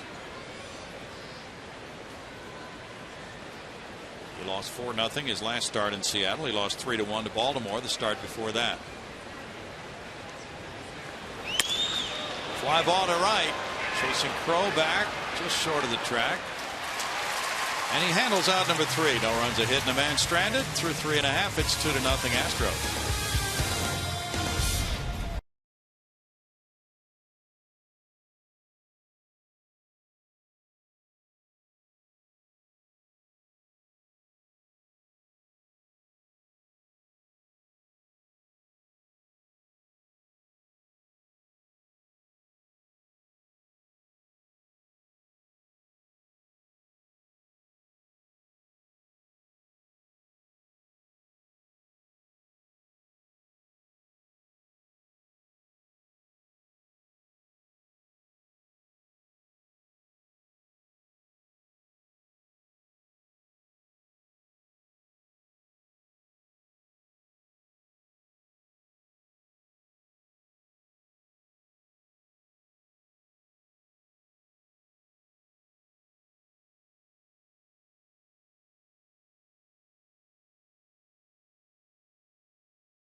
Ventura's White Sox go back to Robin's playing days with the White Sox, and Nolan Ryan hit him with a pitch. In '93, Robin charged the mound. Robin didn't seem fully committed the last couple of steps, and maybe that's why. Nolan Ryan was putting a beating on that head. Got him in that headlock and hammered away, and then the pile started. I always felt like Robin got a couple of steps away from Nolan and thought, I can't do this. That's Nolan Ryan. Well, that's the way it looked. Yeah. There was a little hesitation there. He who hesitates may not be lost, but he sure is going to get beat up. Who hesitates is in for some noogies sometimes. Fouled back by Ronnie Cedeno. No balls and 2 strikes to Ronnie. Ronnie grounded out to the mound. I wasn't aware that Nolan had all those moves in him, but that was very impressive. Yeah. Can't remember another mound charging going exactly like that one. Foul back, still 0-2. Dominguez in Crow to follow Cedeno against Quintana here in the 4th. I believe it was Nolan Ryan on the hill in an Astros uniform with Dave Winfield going out. And Louis Pujols was the catcher that day, so I don't have that on the field remembrance, but Winfield, rather big guy himself, went right on by with a swing over Nolan's head.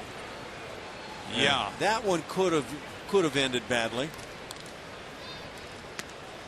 1 ball, 2 strikes, absolutely. But agility apparently was also part of Nolan's game.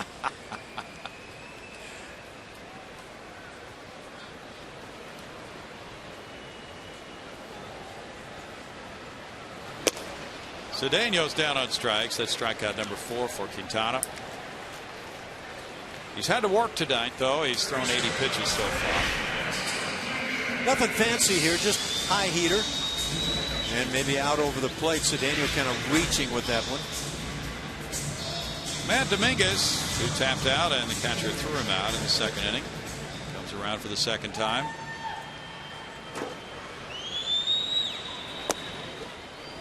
There's strike 1 to Matt with Trevor Crow on deck.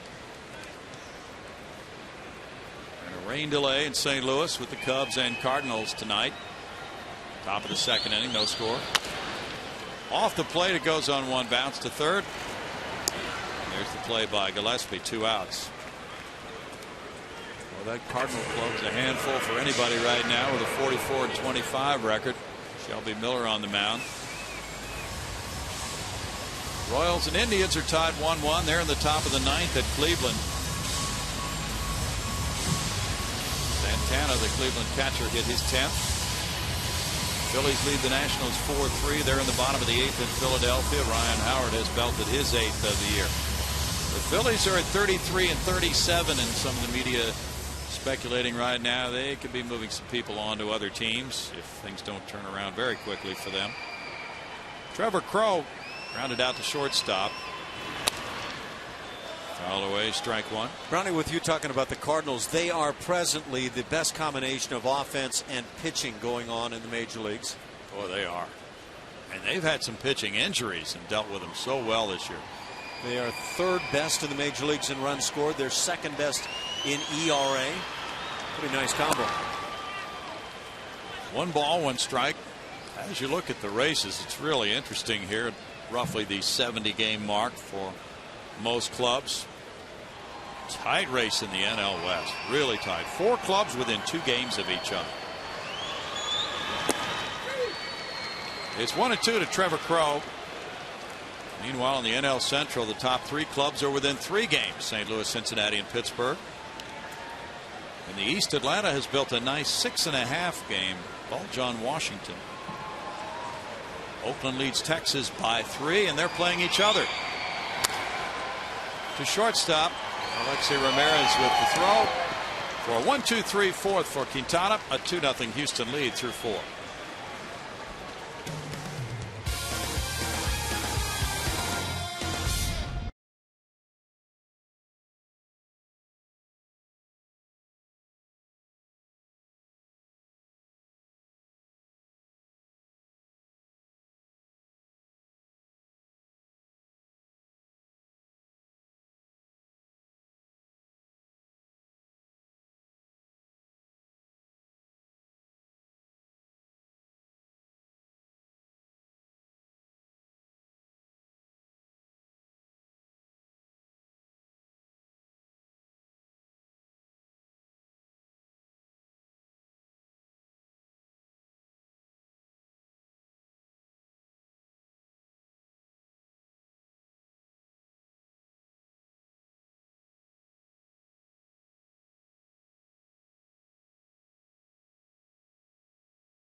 provided by Jason Castro, stand up quite well so far, Ash. Continues to pitch great baseball. Shutting out the White Sox to this point. He's had a good fastball, 92 to 94 on the night. He spotted it at the knees.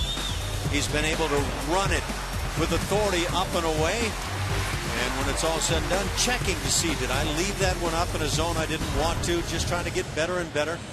But it's all coming together very nicely for Bud Norris. 56 pitches, 4 shutout innings for Bud. 2 hits, both by Rios in the game. Now Gillespie leads it off in the 5th. He grounded on 1 pitch back to Bud Norris. An inside ball 1. In addition to signing 2nd-round pick Andrew Thurman, the Astros have signed 4 additional players from the 2013 draft today. Jordan Mills, a left-handed pitcher, the 28th round choice. Jorge Perez, right-handed pitcher, the 30th rounder. Tyler White, a first baseman, 33rd rounder. Altuve lays out, can't stop it from going into right field. A leadoff single for Gillespie here in the White Sox 5th inning.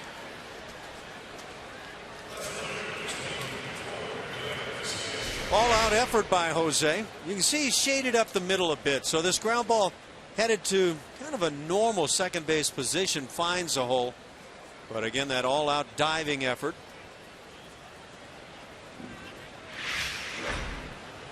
Astros also signed a left-handed pitcher, their 36th rounder, J.D. Osborne, today. Viciedo lined to right, and that's the play Ash mentioned that involved a great catch by Trevor Crowe. Foul back, strike 1. He made it look pretty easy, moving to his left to snag that liner. Now Cedeno comes in from shortstop.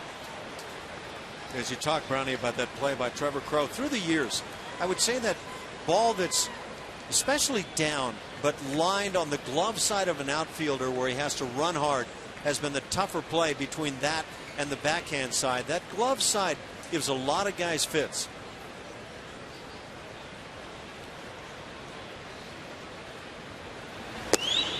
Strike 0-2. Well, the Astros have made 52 errors this year, so they have plenty of room for improvement. But during this late run, and you see a good pitch there, they've supported their pitchers pretty well with nice defensive work. That location with good quality velocity will earn you some money through your career. And a swing and a miss. Got him on a breaking pitch. So then you come back with a slider. You start it in the same spot as it looks like a fastball coming out of the hand. Watch where this starts. Right in that same spot and then breaks under the knees. It's great work by Bud combined with Castro. Another K goes up. That's 3 for Bud. Beckham the batter now. Beckham's put together a good run this season. He was out for weeks with a broken bone in his left hand, but he's come back to hit well. He bounced to shortstop on the first pitch. That's in for strike 1 to Beckham. The Astros now have signed 22 of their 40 draft choices this year, including 6 of their top 10. And those guys are headed out any day now. Andrew Thurman, who joined us tonight, will be joining Conrad Gregor of Vanderbilt, Tony Kemp of Vanderbilt at Tri-City. And it's going to be a familiar field for Kemp and Vanderbilt, and Kemp and Gregor, rather, both from Vanderbilt, because they played next to each other on the right side of the infield for the Commodores this season. Andrew Thurman, a nice young man. It's the impression you get here. We had the chance to visit with him in the booth, and a quiet confidence that kind of comes along with him. He was ready to fire it up there, wasn't he? Ready to go. Bring on Miguel Cabrera. Foul back, still 0-2. He had no back off at all on that one, did he? No. Yeah. Yeah, he was thrilled to face the boys in the Cape Cod League with the wooden bats. So I thought, well, okay, I can think of a guy that may not make you all that happy. Exactly.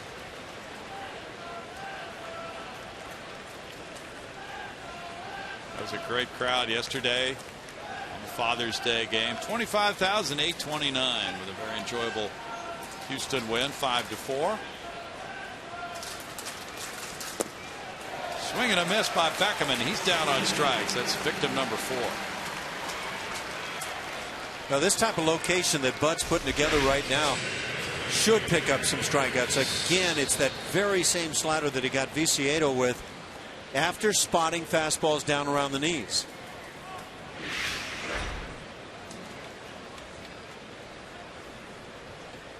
Now Norris, with 2 outs, faces Hector Jimenez. He struck out looking in the 3rd inning.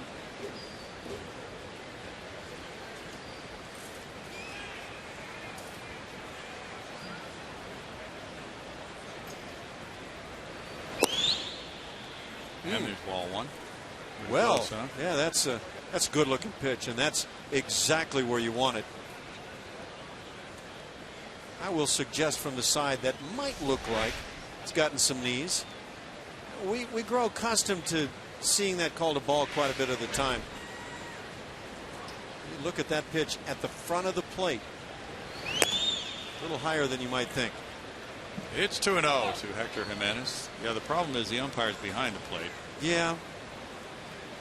He's found it difficult to work in front of the plate. Well, maybe that should be a part of the mix. Maybe that'll be a part of Despicable Me 2 coming up July 3rd as well. Cute little bug. Is that how the umpires keep home plate so nice and clean? That might come into play. Could be a part of the speed up measures in the game. Now 3 balls, no strikes. Can't come soon enough for me. Well, Brian McTaggart is reporting at Astros.com that Jeff Luhnow said the club is fully engaged in contract talks with the #1 overall pick Mark Appel and hopes to be able to complete a deal this week.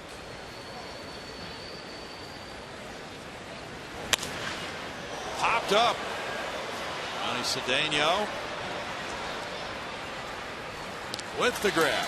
No runs, a hit, a man left. Middle of the 5th inning, 2-0 Astros.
June 29th, the Astros take on our Pujols, Mike Trout, and the Los Angeles Angels of Anaheim at 3:10. Be sure to get to Minute Maid Park early, as 10,000 fans will receive a white home replica jersey courtesy of Champion Energy Services. Call 1-877-9-ASTROS to get your tickets now. Brownie. That's a good one to point for. Saturday, June 29th. There is the newcomer, Andrew Thurman, Cal Irvine. He joined us earlier, along with Jeff Luhnow, getting his new Astros jersey. Scouting director Mike Elias there. Proud moment for the Thurman family and the Houston Astros as they begin a relationship. I'll tell you what, if you can win games with your hair, he is going to win 300. And Brad Bazinski, the scout, who signed him. All smiles. Here's Brandon Barnes now. Brandon singled and made something happen with a steal. He scored a run in the 3rd inning. Fouls that one back. There's strike 1 as Quintana Battles against the Astros and Norris. Norris has thrown only 46 pitches through 5. Quintana is at 88 pitches for the night. Ian Kennedy has dropped his appeal. He will begin serving his 10-game suspension for the Diamondbacks. 1 ball and 1 strike.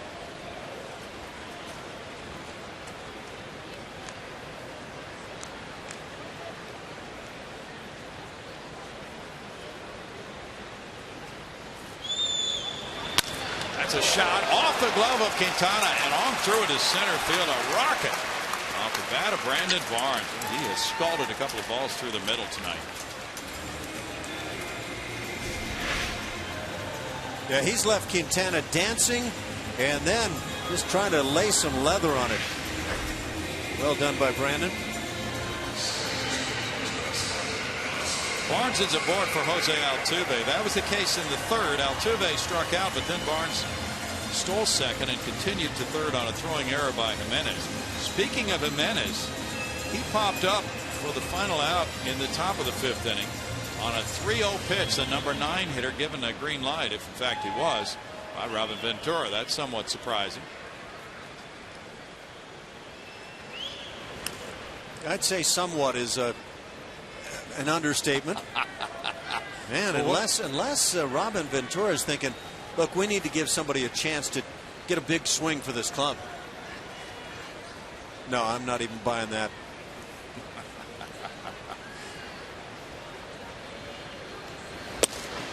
Swing by Altuve, and there's strike 1 to Jose. Looked like Jose was trying to shoot one to right field.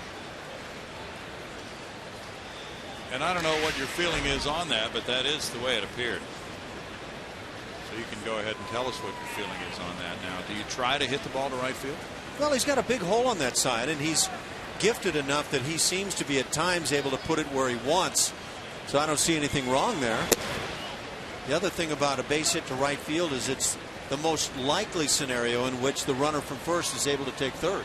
That is really true. It's a great advantage to be able to hit that ball to right field in this situation.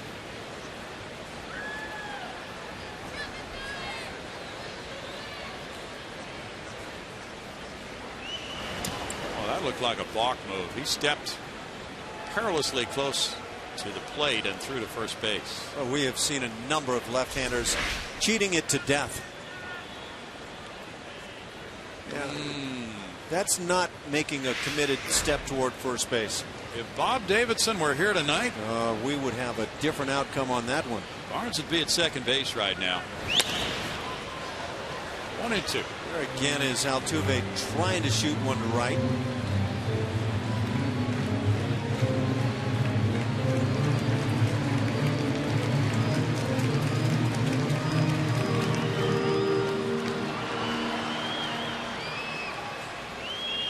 Dodgers and Clayton Kershaw apparently are trying to conclude negotiations on a huge deal for Kershaw.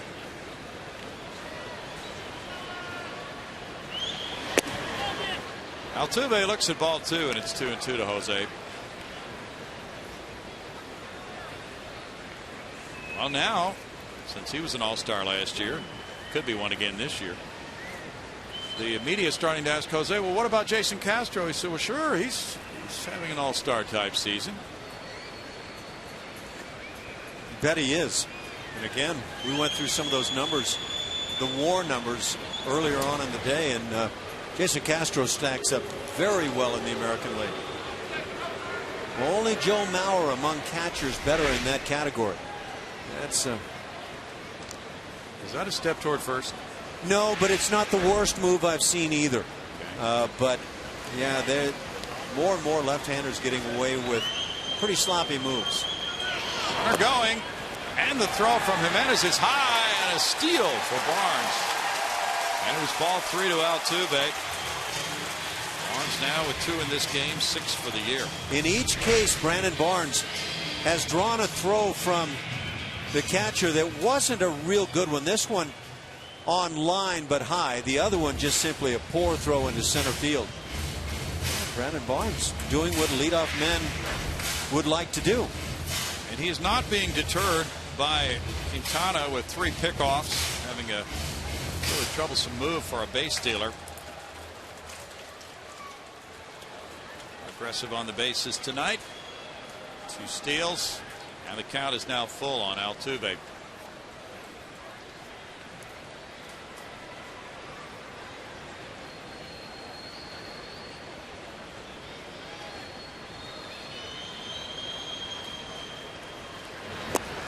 Altuve's down on strikes. That's number 5 for Quintana. Nate Jones is warming up. Pretty much like that last time when Jose struck out, that little slider cutter down and in. Kind of the Andy Pettit pitch. Here's the man of the night for the Astros, Jason Castro, and in these 3 games plus a few innings of this one tonight, he's 5 for 10, 2 homers, 2 doubles, 5 runs batted in the series. I bet you Robin Ventura would give a nod of assent that Jason Castro is deserving of an all-star bid. Yeah, from his perspective, Jason's been a very tough out. Alexei Ramirez went to second, and now he's in position, and they get a rundown going on Barnes. And now the third sacker reaches and misses him and runs him back to Alexei Ramirez. And meanwhile, the batter's at second, Castro. So Barnes did his job occupying the rundown long enough so that Castro could get all the way to second on a 1-6-5-6 play. That's impressive work by Brandon Barnes. It's also poor work defensively by the White Sox. They just didn't accomplish what you're supposed to do on a rundown. Run at him. He runs partially there, but now the infielder just lay back. They don't come charging on the backside. And Brandon Barnes, with athletic ability, able to get out of one tag. What a move to get away from Gillespie. The old football days kicked in for Brandon Barnes. You bet. J.D. Martinez has Castro on at second. That's ball 1. J.D.'s bounced back to the pitcher, and he struck out. Phil Boudreau says that was Barnes on the dive play there on football days. Oh, that's the dive play. I've always wondered what that meant. Like you've never seen it. Yeah. Foul back. 1-1. But, you know, they got lucky, the White Sox did. Ramirez shouldn't have been at second when that pitch was delivered, but then he was in a perfect type position to take that rundown throw as the pitcher Quintana got it to him. And left the left side of the infield open, but Castro couldn't get the ball there. Way outside, and it's 2-1.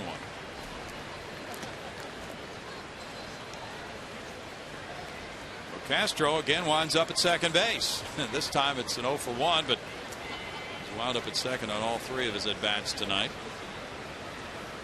Now 100 pitches have been thrown by Quintana.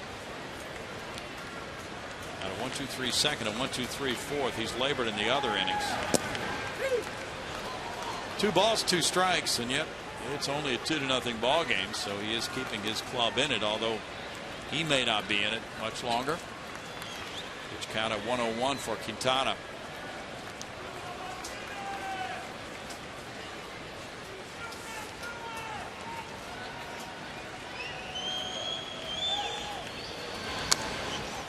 Quintana threw 117 pitches when he faced the Angels back on May 11th, giving up 2 earned runs in 6 innings in that game.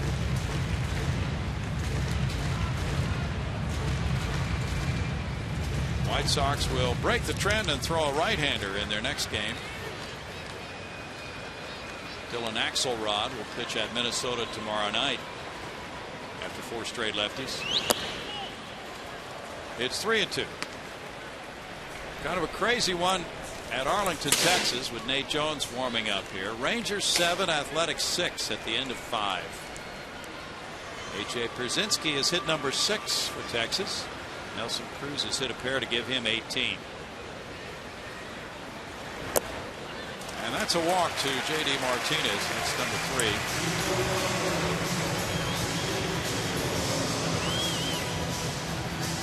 The Rangers had all kinds of problems for about the last 2.5 weeks scoring runs. They're having a breakout kind of night tonight, but they have fallen 3 games behind the Oakland Athletics. Even the start of the year, the Texas Rangers, in their success, it was more about their pitching than their offense. Sure was. And now this could be pitching change time with right-hander Chris Carter coming up. Robin Ventura making that slow walk to the mound. He's had the right-hander Nate Jones. And now he will signal him into this ball game. Though Quintana was able to hang in there, but it's 2-0 as he trails here in the 5th inning. Back in a moment.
Nothing Astros. Join us Friday, June 28th for our next big and bright Friday night. The Astros take on the Los Angeles Angels of Anaheim at 7:10.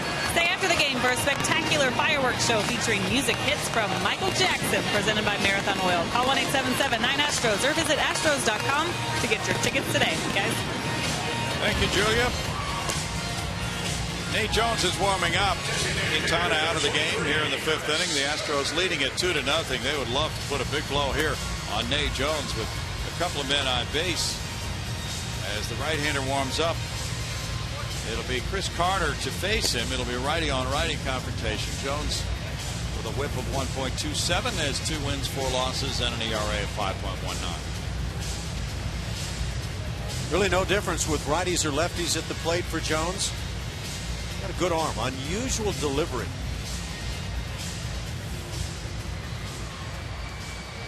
Really haven't been many opportunities to break games open for the Astros. Not certainly seized. And this would be one if you can come up with a big swing. And Carter, who's not been able to swing the bat tonight, would love to oblige. 2 walks on 8 pitches.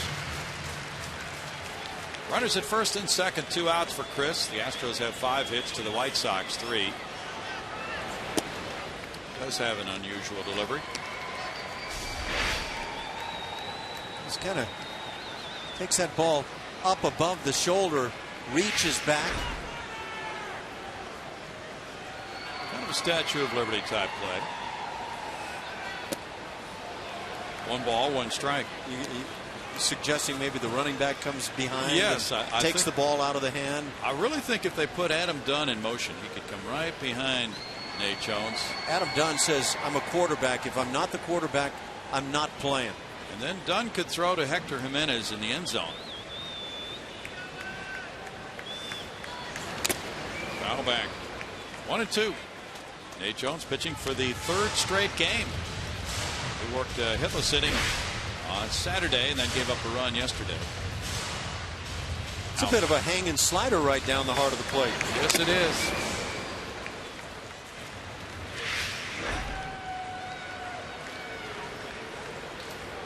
Keeps going to that pitch on Carter here. And now the fastball gets him looking. So good work by Nate Jones, snuffing out this Astros 5th inning rally with no runs, a hit, 2 men left. It's 2-0 Houston.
We'll take a look ahead now. Brand new series starting tomorrow night. Here's the pitching matchup brought to you by Chevron. Care for your car. Alfredo Figueroa with a 1-0 record, a 3.47 ERA. Back from 2 years in Japan to face Jordan Lyles, who's been really good lately. 2-0 with a 1.67 in the last 6 starts.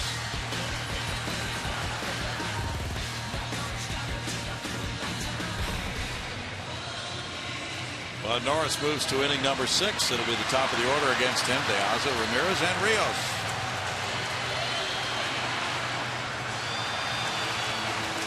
This game hasn't exactly had a snappy pace. It's not Bud Norris's fault. No, it's not. On the other side, Jose Quintana had a tough time finding the strike zone at times. He went 4 2/3, allowing 5 hits, 2 runs, walking 3, fanning 5. Nate Jones picked him up with that strikeout on Carter. Now Bud Norris and De Aza square off for the 3rd time. A strikeout and a fly ball to left have been the results of the first 2 encounters for these two. Dominguez in on the grass, and there is strike 1 to De Aza.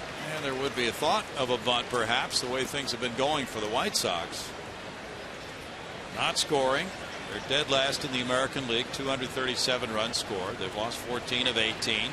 Not scoring runs in this series. Leadoff man leading off an inning. But Dominguez is in very close, and it's 1-1.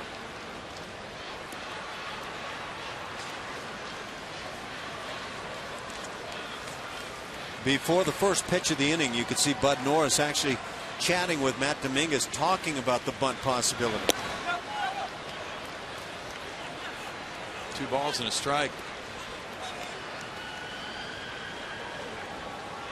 They're in the doldrums offensively. Yeah, they are not a good club offensively. They've got some decent pitching. They've got some great pitching. Chris Sale, absolutely outstanding, but they just are not scoring runs. Liner to right. That's in for a hit for De Aza. Trevor Crowe fields it. And De Aza's 1 for 3 in this game. Hit number 4 for the Sox. This could be one of those 2-0 fastballs, get the barrel out and hit one situations where Bud might be fortunate it was just a single. De Aza with 7 steals in 10 attempts is aboard for Alexei Ramirez, who's grounded out twice. Yeah, they are in the doldrums offensively, bottom of the league, but still better than the hitless wonders of 1906. However, that White Sox team won the World Series from the Cubs. First base. What was it, 1959? The White Sox also won the World Series. Not much of a hitting ball club, but had great pitching. That's true. Well, back in 1906, the White Sox scored 570 runs in 154 games. That would be just awful by today's standards. In 4,925 at bats, that White Sox team hit 7 home runs all year. Line drive, left field goes foul. But they won the World Series. 7 home runs. 7 home runs. Believe that? What happened here? Oh.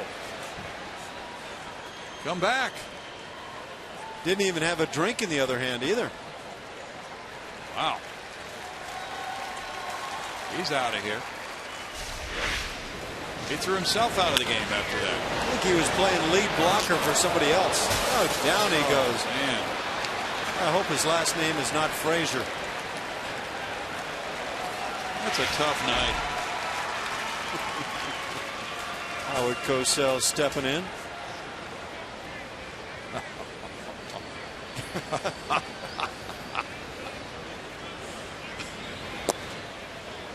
It's a 1-ball, 1-strike count. I think he needed a designated foul ball catcher. He may also need a masseuse very soon.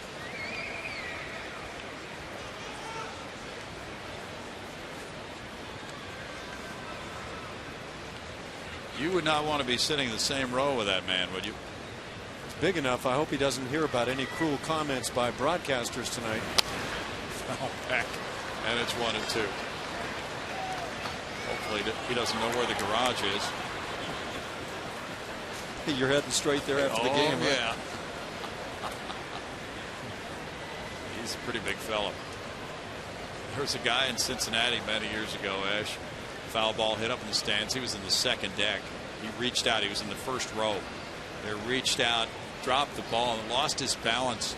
Almost tumbled down, grabbed himself by one arm on the railing. Oh, dear. This guy was, the media all ran up to interview him afterwards. He made all the highlights show. He was a huge football player at Indiana. He was able to completely suspend his entire weight with one hand while he grabbed the bar with the other arm and pulled himself back up again. Wow.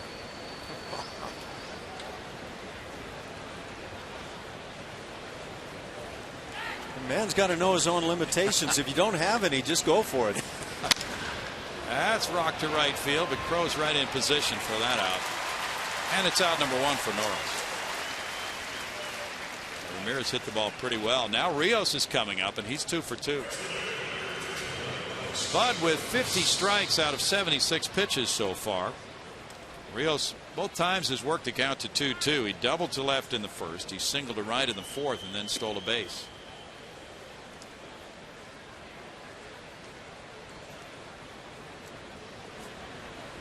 Now we'll check those 59 White Sox you mentioned. They didn't score a lot of runs, as you indicated, either. They scored 669 runs, so just about 100 more than the 06 club. And they hit 97 homers in 156 games. Aparicio and Fox. And good pitching. So when you were a kid, did you have that Nellie Fox bat that came your way that I did. Had the big thick handle on it? He was my favorite player. You could actually use either end of the bat to hit with. It was called a bottle bat, and it was that thick. Yeah, the handle was just really as thick as you're going to find. And it was hard to break that bat, but Nellie Fox was all about hitting for contact, and Aparicio would get on and steal, and then Fox would advance him, whether by a hit or a ground out or a bunt. He was an excellent bunter. But that's a bat you would not find in the bat rack today. Yeah, I think AT HOU Tobacco came free with that bat. I believe that was part of the decided package. To buy it. Nellie Fox found a way to make it work. And he at one time played for the Houston club. And in fact, Joe Morgan has credited Nellie Fox with learning how to play second base from him. Well, Joe seemed to learn pretty well. But Fox, yeah, it was a totally different era. You're right. When it was tough to score then, and pitching and good defensive play featured Aparicio and Fox. Let's see, they had Jim Landis in center, and Sherm Lawler was the catcher. Lawler was the cleanup man. Norm Cash, who went on to an excellent career, was the first baseman. They had Johnny Callison. There's a shot to center field. Barnes with this line drive catch. So they're rocking some balls here off Norris, but he has 2 outs and a runner at first for Adam Dunn now. I assure you, somebody is hollering out of that White Sox dugout, "You got him popping up." But Bud will take it. These are the good nights when the line drives find a fielder. And now it becomes an issue of Adam Dunn representing the potential tying run in this game. And with his home run capabilities and recent performance, he's 0 for 2 tonight, but certainly a threat. Bud has the weapons, though, and we'll see how he works Adam Dunn this time up. Yeah, I was thinking about some of the numbers you were talking about with the White Sox of 59, maybe other clubs that have had similar offenses. When you don't have home run hitters, does that base stealer become much more valuable? I think so.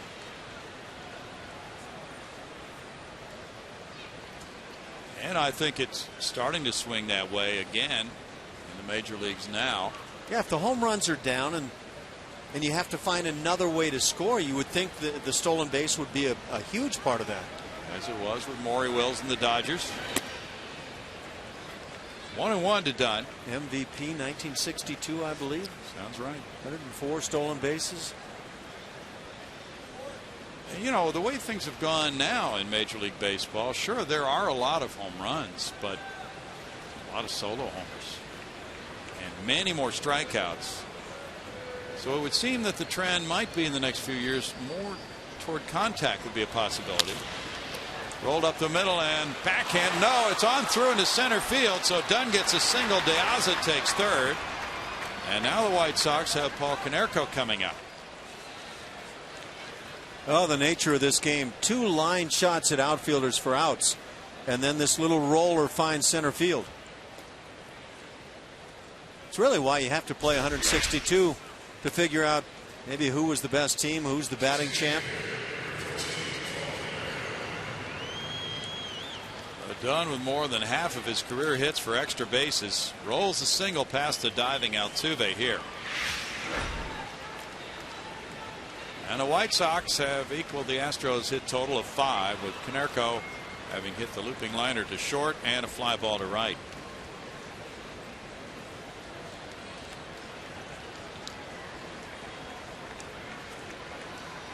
I just think that maybe that kind of a trend is coming again in the next few years. Certainly some of the players the Astros drafted, some of those college players from Vanderbilt, high on base average guys.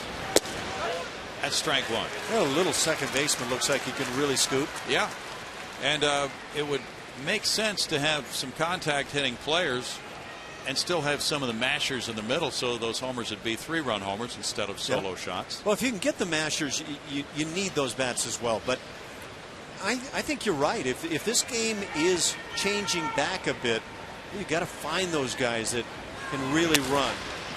On through Norris and up the middle. Cedeno can't field it, and the White Sox get a run on a trickling single to shallow center field by Konerko. 26th run batted in. Somehow that ball snaked below Norris's glove and then eluded Cedeno as well for Konerko's RBI. I don't know how this gets by Cedeno.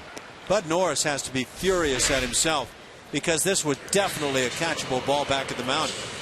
But for Ronnie Cedeno, looked like also one that maybe should be caught. Maybe Bud has the roughest time on this ground ball.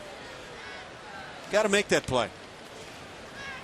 And Cedeno got his glove on it, but then it got on into center field, scoring De Aza. 3 hits in the inning, and now it's 2-1. With Gillespie the batter, and Gillespie single to right in the 5th. He's 1 for 2. So now it's Adam Dunn at second, representing the potential tying run. And just with all the dominant pitching that's come into the game the last few years, Ash, it's going to be quite a challenge to score a lot of runs, it would appear, in the years to come in Major League Ball. You know, typically relief pitchers on any given club will come in and throw in the mid-90s. Isn't that the truth? And we've seen it with team after team. They'll have 3-4 arms in the bullpen that can go 95 plus. Yeah, it's really not a break. As people used to always say, get the starter out of the game and get to the bullpen. That's not a break when those guys are coming in 1 inning apiece.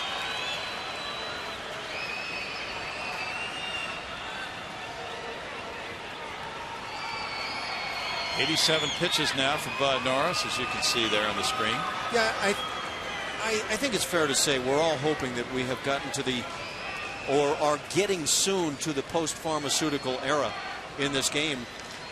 And you would think, if and when that does fully take place, that the small ball would become a larger part of what's done.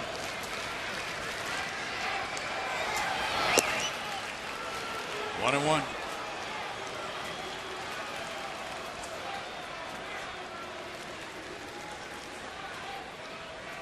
Of course, a lot of pitchers benefited from what was going on a decade ago, and that's true also. Maybe still in the game.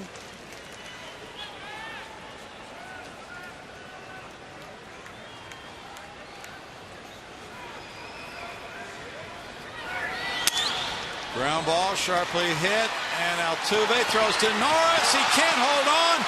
Safe at first. Dunn stops at third.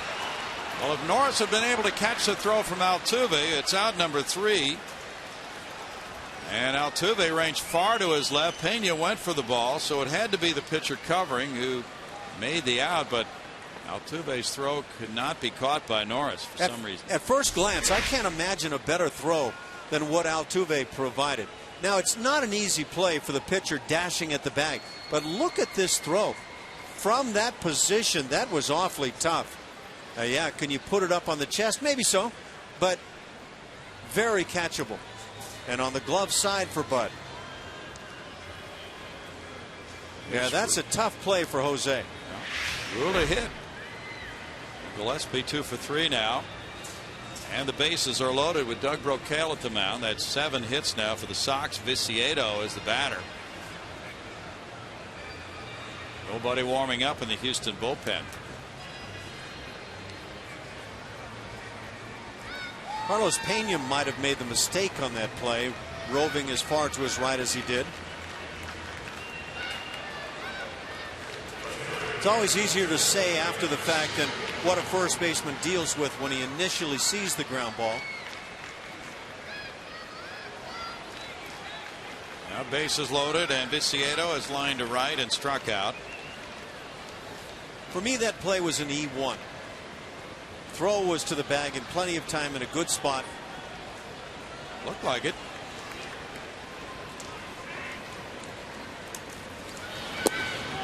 That's ball 1.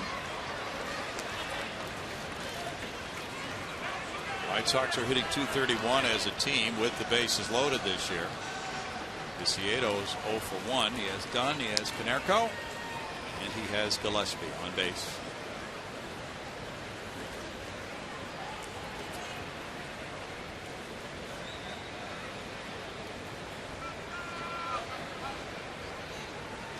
Norris has thrown 21 pitches in this inning.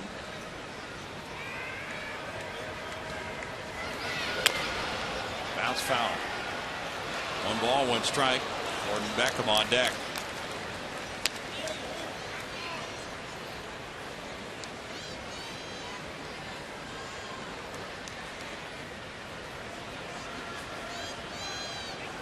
Interleague play comes to Minute Maid Park tomorrow night with the Milwaukee Brewers opening a 3-game series.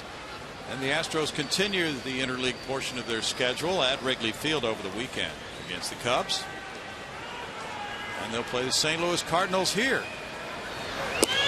Swing and a miss by Viciedo. That takes the count to 1-2.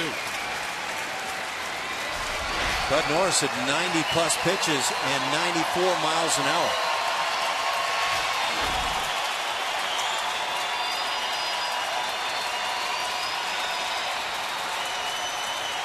Crowd hoping Bud can end it soon. Now the Cardinals will be here a week from tomorrow night for a 2-game series.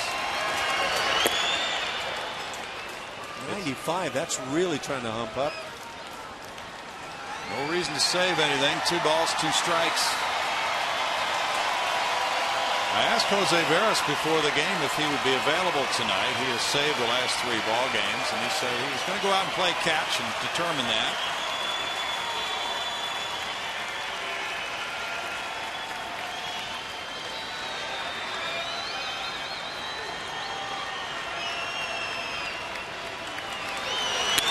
Viciedo hits it to center field. A long run for Barnes. Way back. Barnes way back. And it's extra bases. It's off the wall. Up on the hill. 3 runs are going to score. And the White Sox have the lead. 4-2 on a 3-run triple by Viciedo.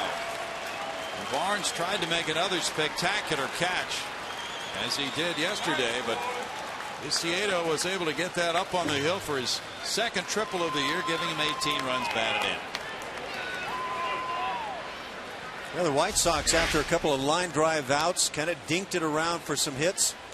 But now this triple, that's the backbreaker at the moment. I don't know if Brandon read that at the first come off the bat moment as being that deep.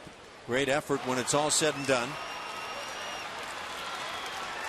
That's 4 straight hits. The one that really hurt was the Gillespie infield hit. Altuve throwing to Norris, and Bud unable to make that catch. Now Gordon Beckham, the batter. Josh Fields has begun to get loose in the Astros bullpen. There's ball 1 to Beckham.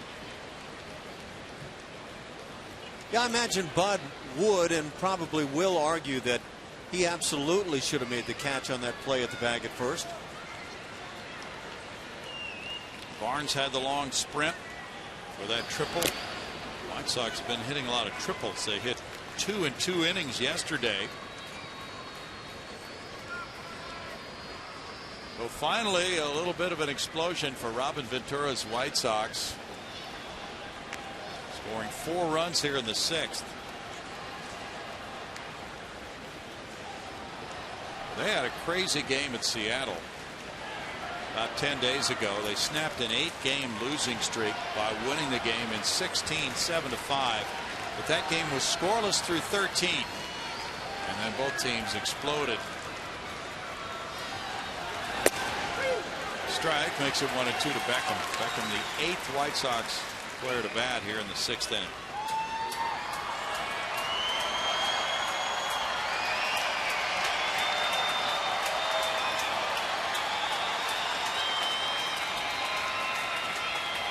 Now Quintana's off the hook.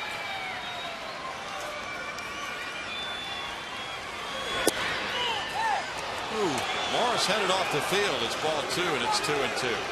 Wow. Better not take a lot of these 2-strike pitches right in that spot. But in this case, Bud Norris does not get the call.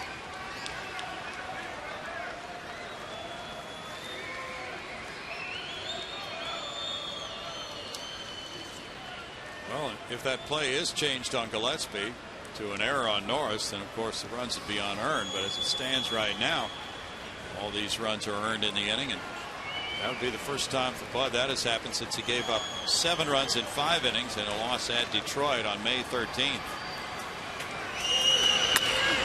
Fly ball, Barnes over into left center for the 3rd out. And in the 6th inning, it's a 4-run frame for the White Sox. On 5 hits, they leave a man, and they're up 4-2.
His legs went for a hit, and then the ball that went to Altuve's left.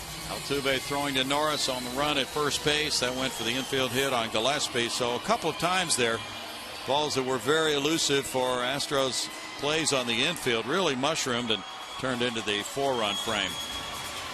And now the White Sox have the lead with Nate Jones coming out for the bottom of the 6th inning.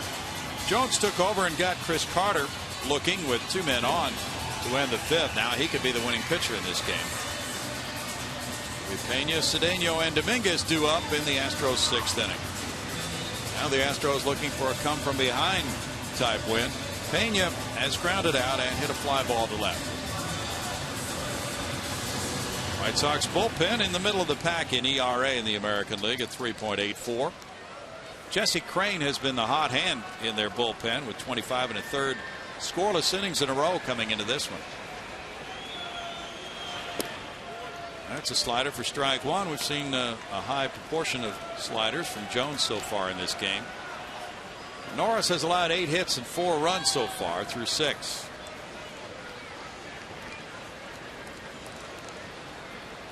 Statistically, if Bud were to come out of this game, it's one where people would probably say, well, he didn't have a real good night. I would disagree. Through 5 innings, I thought Bud was exceptional. But then with those little ground balls and a ball that gets through Bud's legs, and then the throw from Altuve at the bag at first base as Bud doesn't come up with a catch, it just all snowballs, and Viciedo's triple makes him pay. Big cut there by Pena. That takes the count to 1-2. Nate Jones from Covington, Kentucky, went to Northern Kentucky University. Last year was his first year as a major leaguer, and it was a very good one for Nate. An 8-0 record and a 2.39 ERA for 65 games.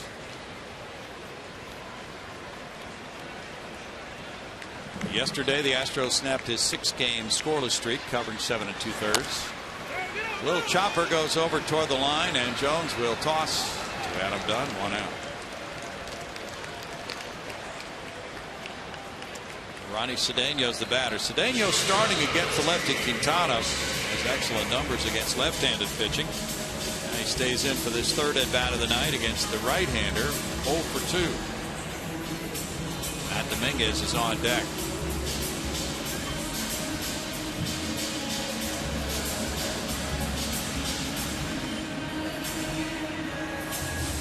White Sox bullpen with 19 saves and 24 opportunities has preserved a lot of leads. The closer Addison Reed is having a nice year for Chicago.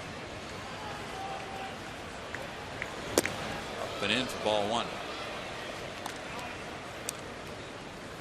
Jones was drafted in 07 by the Sox with their 5th round pick.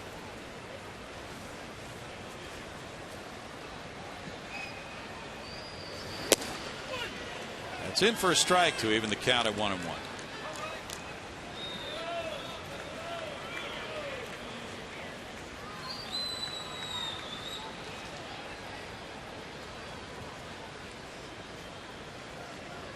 Baseman Gillespie even with the bag.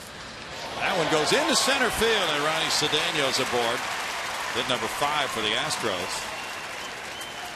Make it number 6 for the Astros.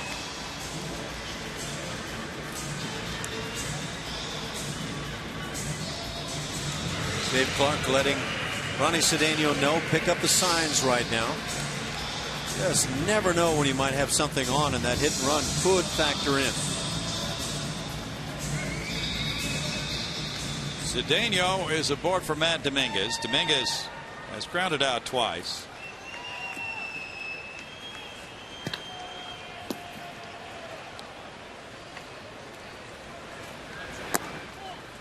Matt takes a look at it. It's ball 1.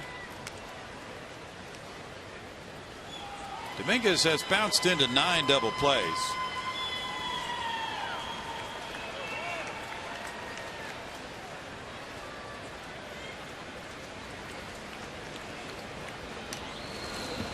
Leisurely toss over to first on Cedeno.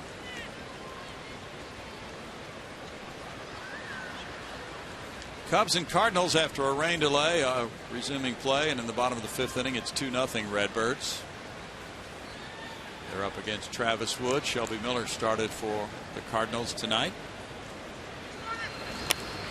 Foul back, and it's a 1-1 count. They're in the last of the 7th in Arlington, Texas, where the Rangers lead the Athletics 7-6, trying to cut into that 3-game Oakland lead. Diamondbacks 1, Marlins 0 after 3 in Arizona. Paul Goldschmidt hit number 16. He's a strong first half of the year MVP candidate in the National League. 1-2.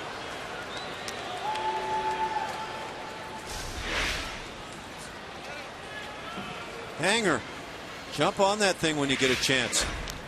Barely stayed in the mitt too. Ball was ready to fly. Padres 0, Giants 0 after 1 in San Francisco. Barry Zito. Dominguez with the check swing call going his way. Takes the count to 2-2. Mike Everett with the call.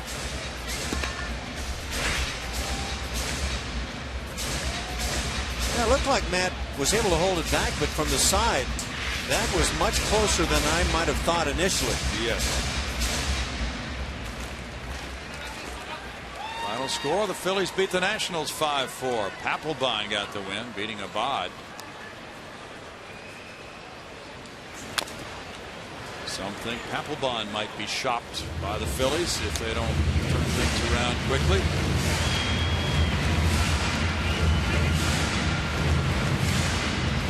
Angels lead the Mariners 1-0. They played 1.5 in Anaheim. Well, Porter's club here had a 2-0 lead, then a 4-run top of the 6th inning.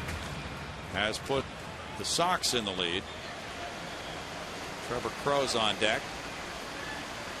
Runner going, and it's a swing and a miss, but the ball popped out of the hand of Jimenez. It's a strikeout for out number 2 and a steal for Cedeno, his second. Second strikeout for Jones. Now this running game has been good for the Astros tonight. Looked like there was a shot there for Jimenez. Don Cooper, the pitching coach, in his 11th year with the White Sox. Now for a visit with Nate Jones. Trevor Crow has grounded out twice to shortstop. There is Josh Fields on the left, and he's been joined by Paul Clemens on the right.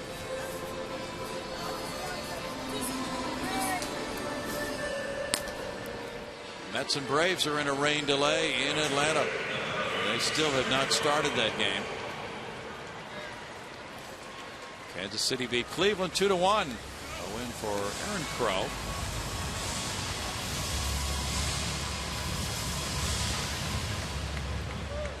Now Trevor Crow steps up. Reds 4, Pirates 1. Cincinnati is 43-28. Mike Leake is 7-3 with that victory. That's ball 1. Aroldis Chapman got his 18th save. Joey Votto with his 12th. Jay Bruce, number 13. Bruce has been on a home run jag. And when he gets it going with a home run bat, he can have a pretty good week or 10 days. He's one of those streaky power hitters.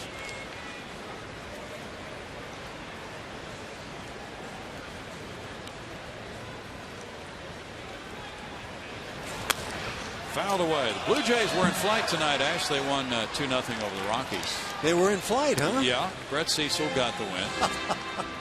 And Casey Jansen got his 15th save. Starting to come on. That American League East is going to look like every club over 500 here pretty soon if they don't watch out. Yeah. Max Scherzer had a big game with 10 strikeouts in 6 innings.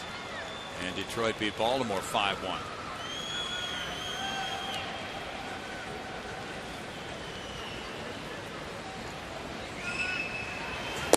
Crow takes it. It's a strike, and it's 1-2. Jim Leland turned away from Jose Valverde last night as the closer and went with Joaquin Benoit. And when asked about it after the game, he said, well, I just thought that Benoit has the better stuff for that type situation. And so decided to go with him. Yeah, it's tough the way the game is now, and agents and people kind of dominating managers' decisions. That's a strikeout. Crow sprinting to first, but Jimenez throws him out to end the Astros 6th inning with no runs, a hit, and a man stranded. After 6, 4-2, Pale Hose.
Astros into the 7th. And we want to remind you to tune into Chevy Hometown Kids every Saturday morning at 9:30 on CSN. Chevy Hometown Kids, where it's not about the score, but the experience. Guys. Thank you, Julia. A little dancing there as we come out for inning number 7. And it's Josh Fields getting ready for his 6th Major League appearance. He had not pitched in 10 days since a game in Kansas City when he gave up 1 run in 1 inning. And in 2 1/3 Major League innings, he's allowed 5 hits, walking 1, fanning 1, had time on the disabled list with a forearm strain. In fact, 2 months on the disabled list, including some injury rehab time in the minor leagues, Ash. I'm going to guess he doesn't like facing left-hand hitters in a brief amount of time. 667 the cool average there. He'll have a chance to whittle that down starting right now with Hector Jimenez. Switch hitting catcher comes up to lead off the 7th inning. He is 0 for 2. He struck out looking and then popped a short, and he was given the green light on a 3-0 pitch with 2 outs and a runner on in the 5th inning, trailing 2-0. They strike 1. Hector, a real show of faith in his number 9 hitter by Robin Ventura, unless he missed a sign or something. Yeah, I don't know that kind of show of faith. I just don't know that I can buy into that.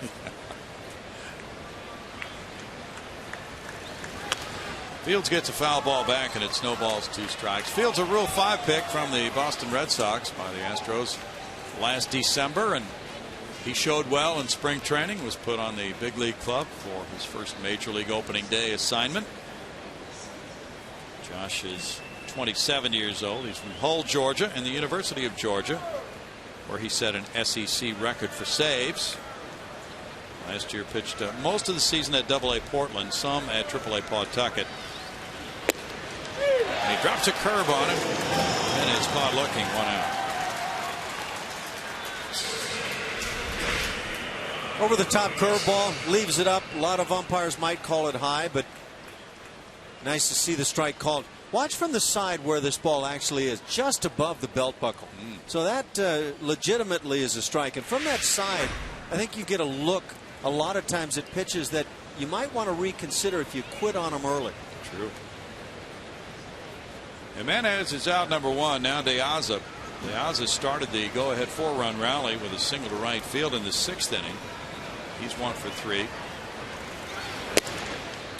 Upstairs, ball 1. In that Tigers win over the Orioles 5-1, Max Scherzer went to 10-0.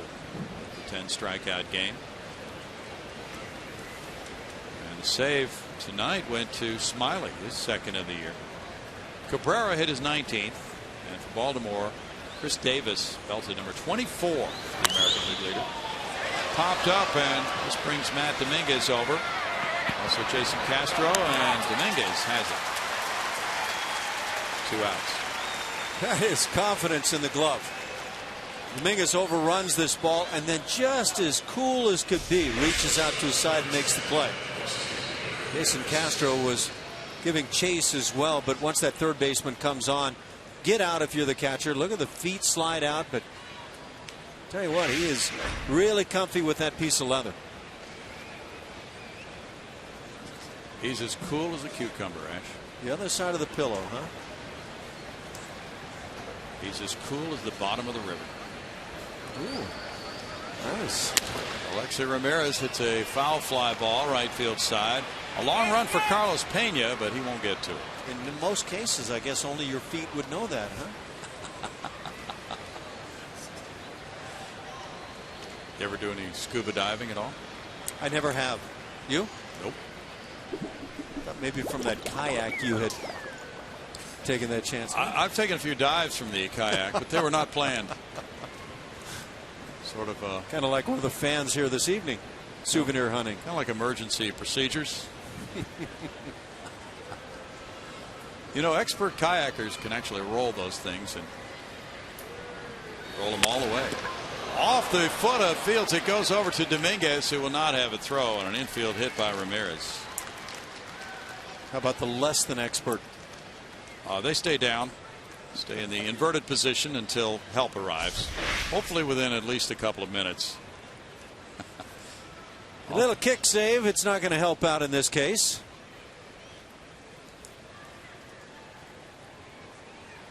He did direct it over to third, but he slowed it down so much that it was an infield hit.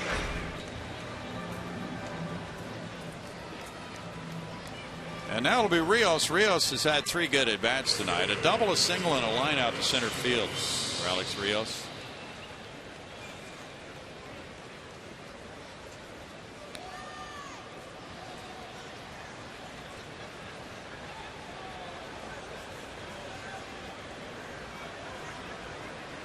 Astros have won 8 of their last 10 from the White Sox down through the years.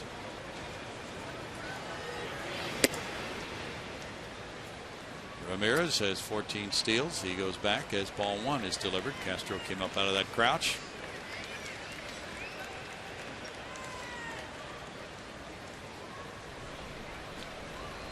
Matt Thornton is at work in the bullpen. Ooh. That's up, and it's 2-0. That is your basic shoulder snapper for a catcher. Yeah, that took off like a frisbee. Jason does a nice job, but glove will just pull your shoulder. Looks like he came out of that unscathed. The Astros have been using the relief corps quite a bit lately. It's 3 balls, no strikes. Winning these last 3 games. They've used Jose Cisnero in 2 of those. Travis Blackley has been in a couple of them.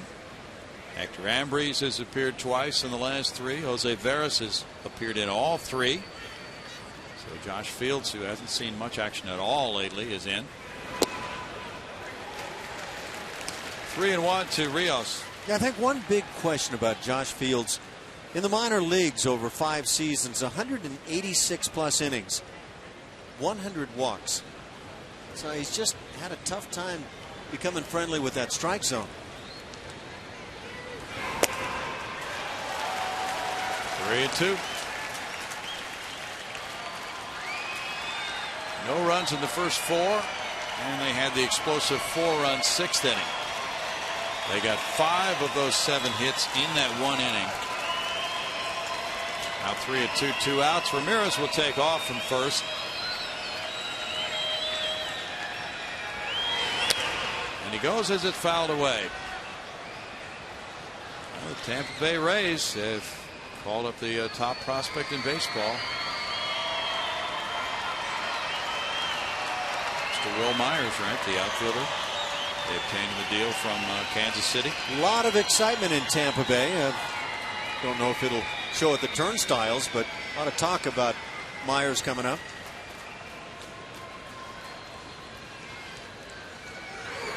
Runner going, and that's in the air for a while. Out to left field. J.D. Martinez works his way in. And in the 7th inning, it's no runs a hit and a man stranded. It's 4-2 White Sox.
4-2 White Sox over the Astros. MLB.TV celebrating 11 years with new low yearly prices. Watch every out-of-market game live on over 350 supported mobile and connected devices in HD quality with MLB.TV Premium. Visit MLB.TV. Baseball everywhere, guys. We're going to have to watch that show after the ball game tonight, Julia, to find out what we've been missing. Sounds like we've missed quite a bit during this game tonight. Didn't know about the Twitter outburst, so we'll have to be viewers a little bit later on. Meanwhile, 7th inning stretch here. And the Astros come up after this stretch with the top of the lineup against Nate Jones. Barnes, Altuve, and Castro here in the Astros 7th inning. That's upstairs, ball 1. Barnes has been a factor tonight with 2 singles in 3 at-bats and also a couple of steals. He has scored a run.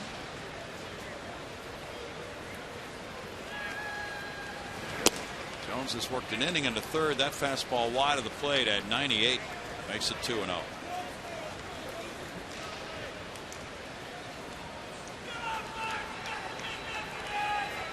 White Sox have 2 starting pitchers on the disabled list right now, Gavin Floyd and Jake Peavy.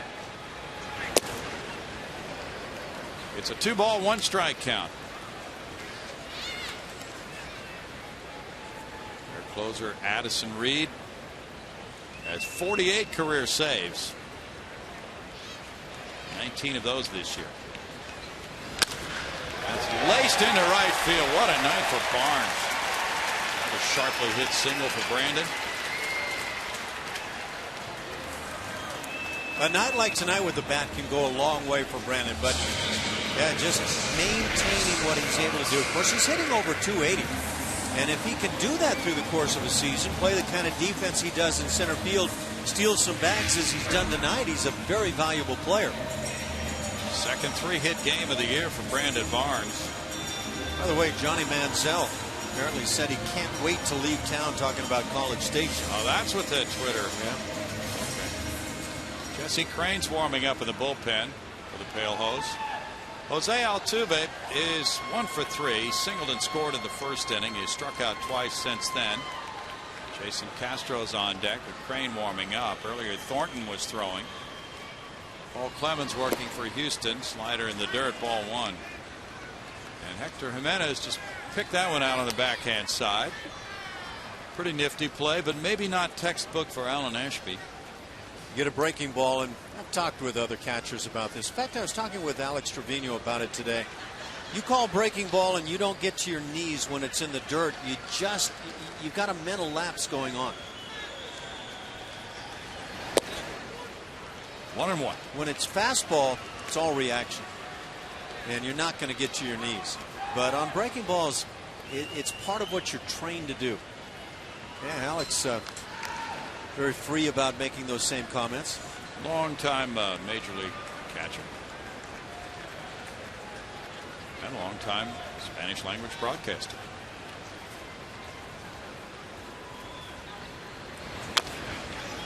Tap foul, 1-2. Johnny Manziel apparently pulled that tweet back pretty quickly, but then followed it with, don't forget how much that I love A&M with all my heart, but please walk a day in my shoes. I guess it's been a little bit tough on him with scrutiny and things going on. Yeah. I don't know. Boy, that's been really unusual for a Heisman Trophy winner to go through that. What a phenomenal year he put up last year.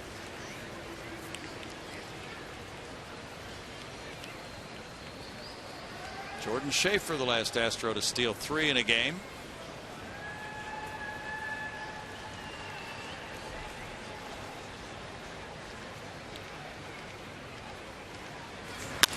That's rocked into left center field.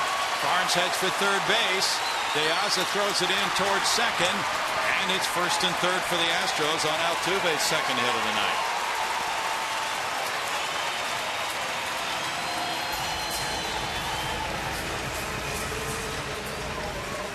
Ventura's on his way. Nice response here by the offense. An inning later, but response nonetheless as you try to make something happen.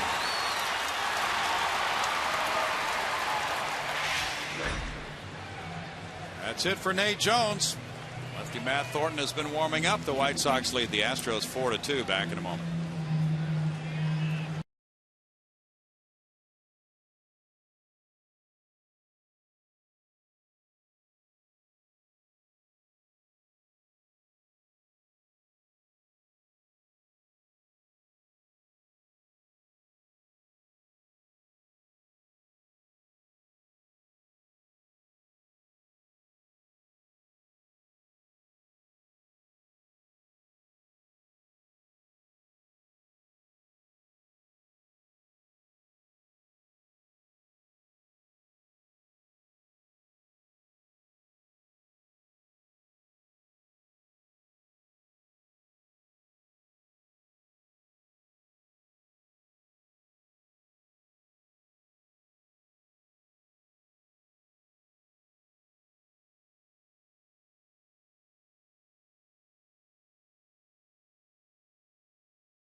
Stirred up trouble with runners at first and third, nobody out on singles by Barnes and Altuve. It's a lefty on lefty matchup coming next as Matt Thornton is called out of the bullpen by Robin Ventura to face Jason Castro. And he's been really tough on left-hand hitters. 167 that batting average against. Although the right-handers have had a field day against this hard-throwing lefty. The way Castro has hit lefty pitching in this series, it's going to be a very interesting conversation that we might have after this matchup here. Castro with a pair of doubles, a pair of runs batted in, and 3 at-bats tonight. And Castro indeed hit a home run off Thornton. Well, the way Castro has swung against the lefties, it had to make Robin Ventura think a second time about making this change. But those numbers for Thornton say you got to go with him against the lefty.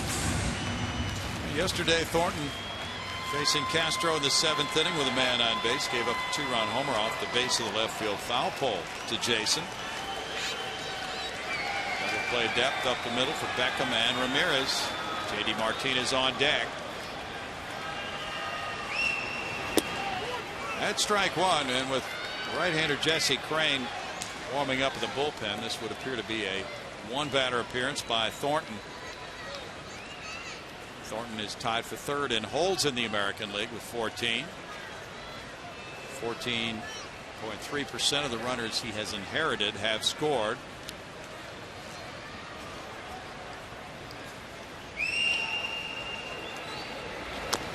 Castro taps it foul. Now no balls, 2 strikes.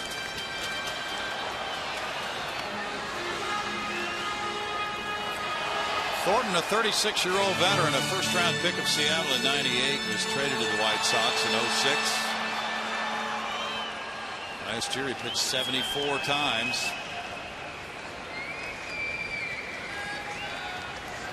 And 3 times in his career he has 70 appearances or more. 3 other times he has 60 or more.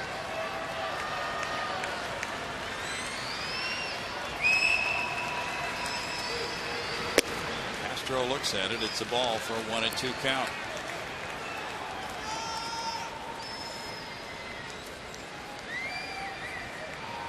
White Sox are trying to snap a 4-game losing streak before moving on to Minnesota.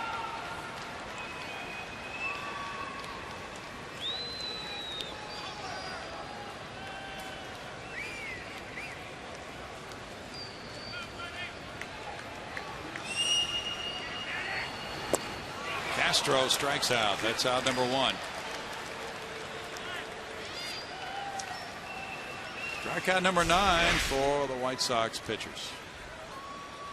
Just a tough slider down and away. Good location. Thornton, primarily a fastball pitcher, but has that pitch that he can turn to against the lefties.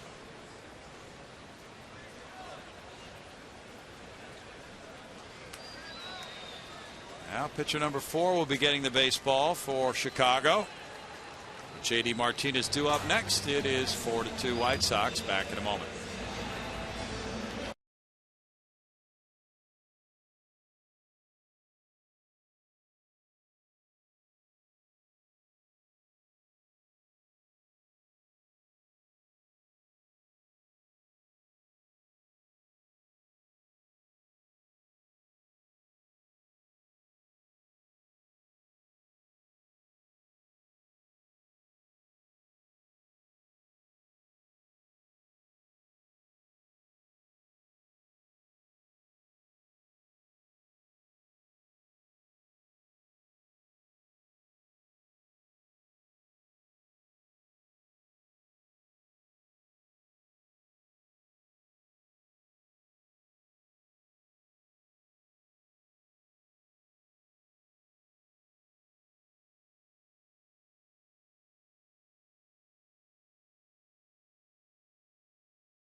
Sixth inning. Now they try to snap their 4-game losing streak by using reliever number 3 of the night. And he is pretty well familiar to some Houston fans because he pitched at the University of Houston in San Jacinto Junior College.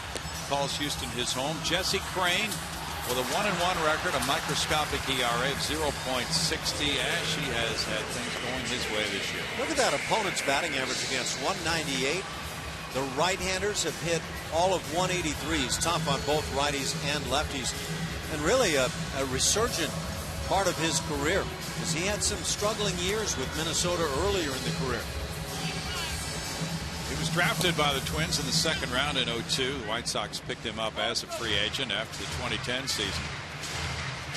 In 2011, he went 8-3 for the Sox with a 2.62 ERA at 67 games. Pitched 51 times last year.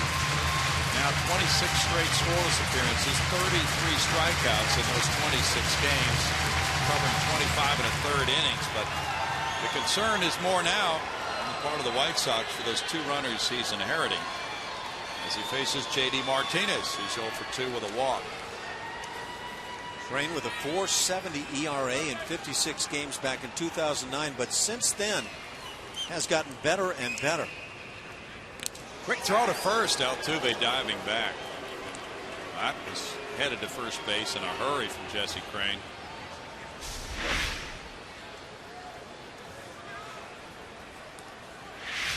It's a good toss too, putting it right in a friendly spot for Adam Dunn to handle. Altuve measuring his lead.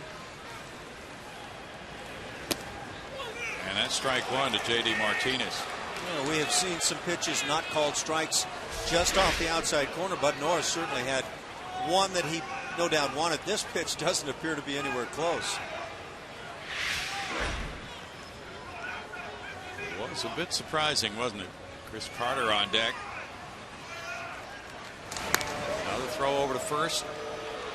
Crane's scoreless streak is the longest by a White Sox reliever since J.J. Putz had 27 scoreless innings in a row in 2010. He's on pace for a record 42 holds.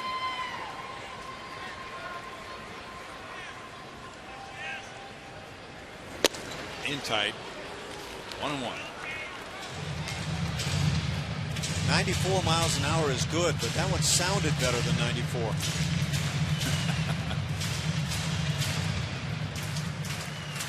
Crane has 17 holds this year. That's only 2 away from the high by a White Sox pitcher in the first half. Scott Linebrink had 19 and 08 in the first half.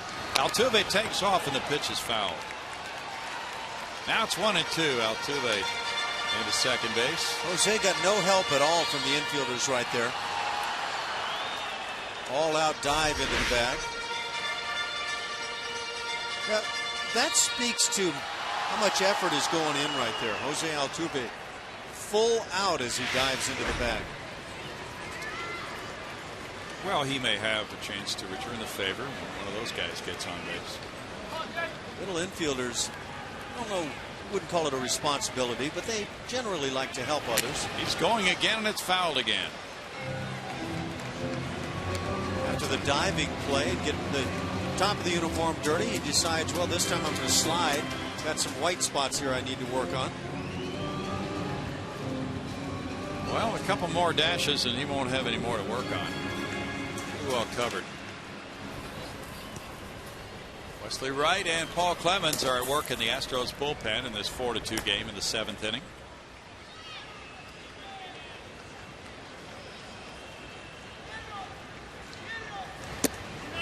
High for ball 2. With Carter on deck, it's 2-2.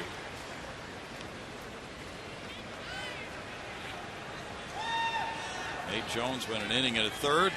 Matt Thornton got an out on Castro's strikeout. Now it's Crane. 13,870 the paid attendance tonight. A quick throw to first. Drives Altuve back.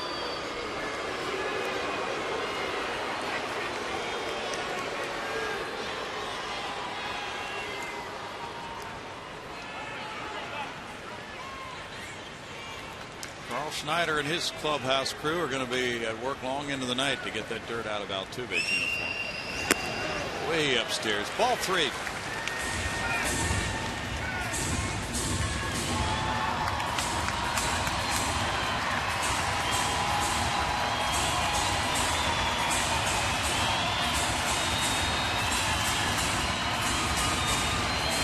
Pretty much pick out a fastball time right here. I don't think Crane can afford to go any deeper. Fastball's a good one, but dial up and get yourself one.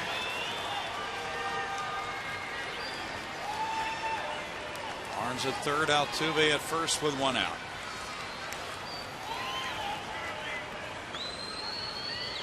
Reed Ryan behind home plate. Altuve, big jump, will come back again.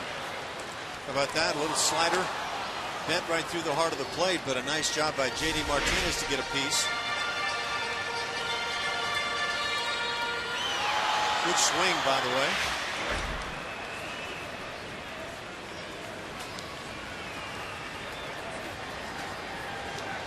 Altuve is certainly getting in his sprint work, and if he could get to third on a hit by Martinez, he would represent the tying run there. He goes again, and it's a swing and a miss. Fake throw to second. That's out number 2. Strikeout of Martinez by Crane. There's that costly second out. Now you've got to come up with a base hit. Otherwise, fastball wild pitch scenario.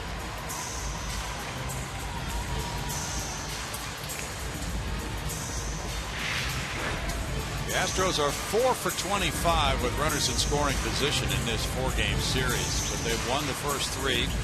Now can they get the big hit to tie it from Chris Carter, or maybe even give them the lead if he goes deep? Carter has walked twice and he is struck out looking. Altuve just picked up his 13th steal of the year. That's 4 stolen bases for the Astros tonight. Carlos Pena's on deck.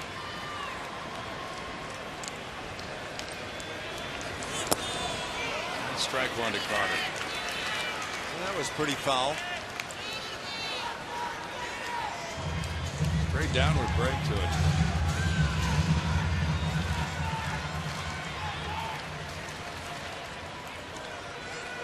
Crane was born in Toronto. Fastball makes it 0-2. This is 3rd straight year striking out more hitters than innings pitched. Now, that speaks a lot to the type of stuff he has. Nice fresh arm. His first appearance in this 4-game series. In the dirt on that one. 1-2. Blocked by Jimenez.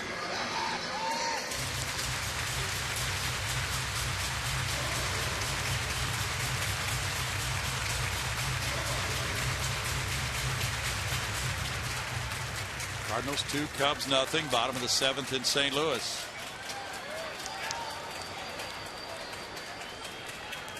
Rangers 8, Athletics 6. Top of the 9th in Arlington, Texas. Carter's down on strikes, and Crane does a job. Thornton struck out Castro. Crane struck out Martinez and Carter. Stranding runners at first and third. And through 7, it's 4-2 Sox.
League showdown between the Brewers and Astros. Coverage begins at 6:30 p.m. on Comcast Sportsnet, your home of your home teams, guys. Thanks, Julia. That's game 1 of that 3-game series tomorrow night, 6:30 for Astros pregame live with Julia. She'll have something interesting for us. Who knows? You'll come up with something. Who knows? You always do. Might be on interleague play returning. There you go. Gave me my first idea. Adam Dunn leads it off in the 8th inning. Dunn was a big part of the 4-run 6th inning with his single to center field. It was one of 5 White Sox hits in the frame. He's 1 for 3. Inside and all the way back for ball 1 from Josh Fields. Fields came in the 7th inning, and Ramirez got the infield hit off his foot. That was the only base runner allowed by Josh. This is one thing that Bo Porter has done quite often this year. Use a relief pitcher for multiple innings. And that's cut down on the number of appearances by the guys in the bullpen.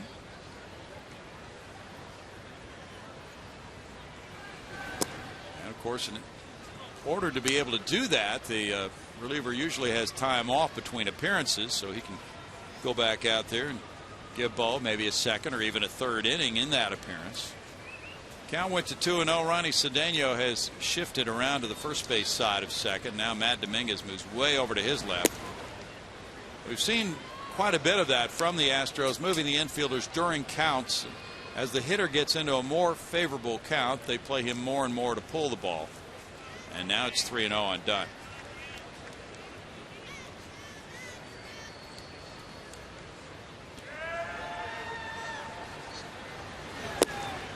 Dunn takes a strike, and it's a 3-1 count. Now that one wouldn't have surprised me had Adam Dunn had the green light and took a big hack at it a little earlier in the ball game.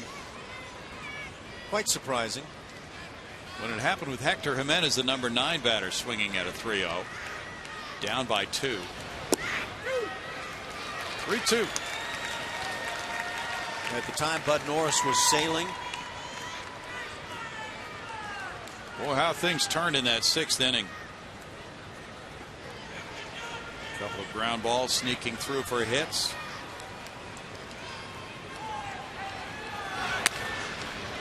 Bouncer, Pena with a good play.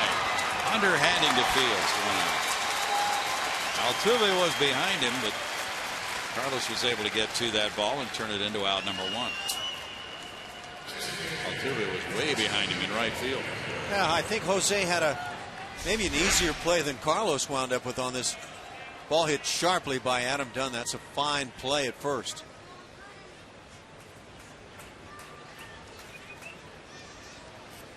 You always hope on that effort by the first baseman is that he doesn't get leather on it, kick the ball somewhere around where the second baseman normally would be. But again, just handled beautifully by Pena. Paul Konerko looks at ball one. Paul had an RBI single to center in the 6th inning.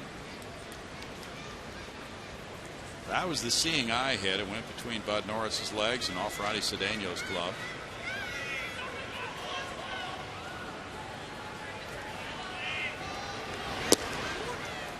One and one.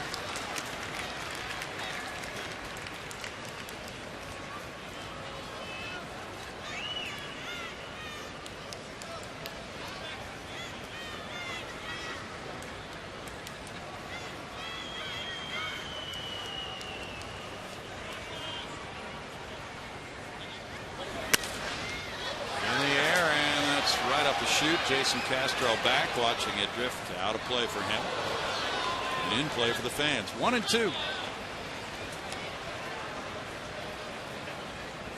Patrick Corbin has a no-hitter through 5 for the Arizona Diamondbacks against the Miami Marlins.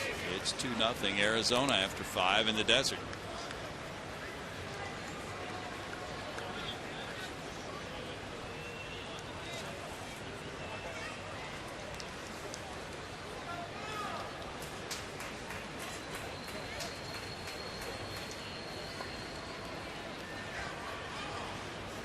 Min Wong came out of mothballs to win that game for Toronto over Texas yesterday. 2 balls, 2 strikes. Well, we have one 10-0 pitcher. Max Scherzer won earlier tonight. Corbin has been lighting it up for Arizona. Once upon a time, Chen-Ming Wong, one of the outstanding sinker ball pitchers, hard mid-90s for the New York Yankees. Seems to be kind of a reclamation project now. He was hurt right here running the bases. Badly sprained ankle, scoring from second on a hit to the outfield. Interleague play, and it's been blamed a lot of times with pitchers having injuries come up. Well, Corbin would be 10-0 if he wins tonight. So Scherzer and Corbin both share those outstanding 10-0 starts if Patrick can pull it off at home against Miami.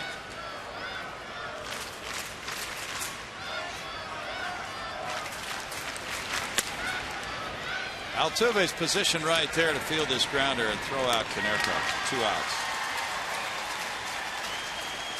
Astros will have Pena, Cedeno, and Dominguez due up in the bottom of the 8th inning. Connor Gillespie is 2 for 3 as he comes around for the 4th time.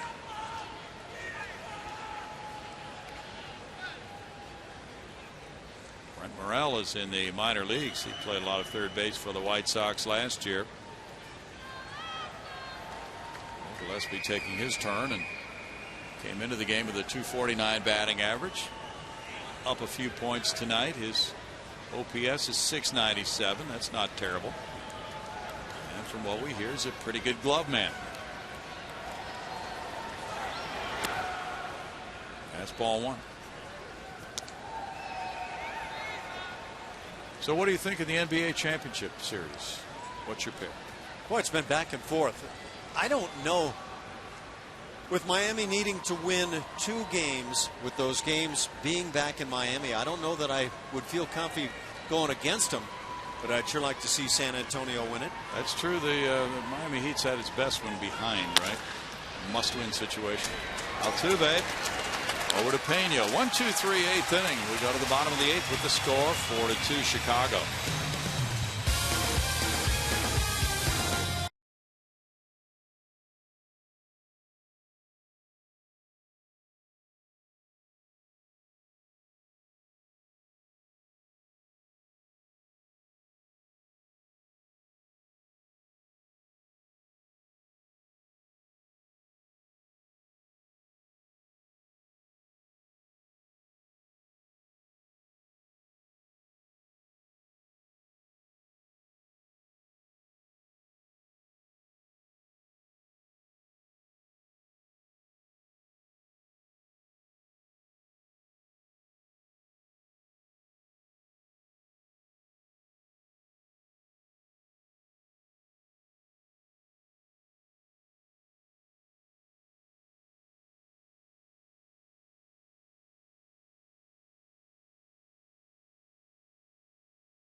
Stay tuned for Astros postgame live, presented by MD Anderson, making cancer history. What are you promising for the postgame show tonight, Ange? Well, I'm promising probably a very late night. This has not been a snappy affair. That's all I've got to say. But hopefully a little comeback effort involved in there as well. Carlos Pena would like to begin obliging you as he comes up in the bottom of the 8th inning. He's 0 for 3. 2 grounders and a fly ball to left for Carlos, facing Jesse Crain, who's been the hottest hand in the White Sox bullpen in terms of the scoreless inning streak for Jesse. Now at 26 innings. He was impressive in striking out Martinez and Carter with runners at first and third in the 7th inning, and put together with a strikeout by Thornton of Castro. That was quite a lot of firepower Robin Ventura pulled out of his bullpen there to combat the Astros scoring threat. And it's ball 1.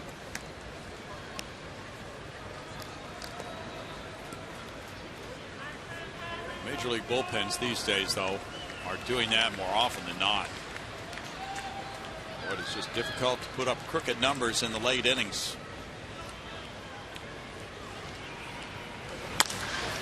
High to right center field. Piazza over. The right fielder wants it. Rios for out number 1.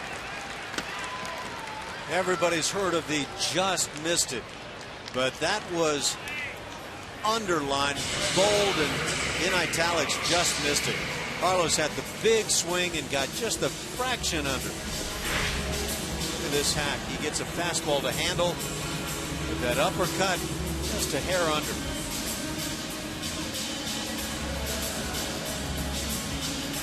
Carlos Pena, that classic back foot hitter. Yeah. Ronnie Cedeno singled and stole a base in the 6th inning. He's 1 for 3. Giancarlo Stanton hit his 6th homer off Patrick Corbin, and Miami has tied that game 2-2 now in the top of the 6th inning.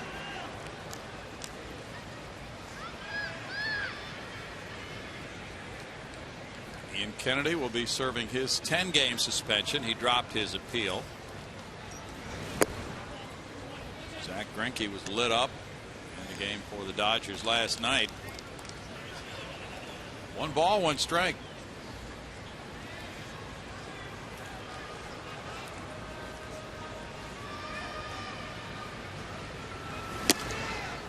And it's 1-2 for Jesse Crain.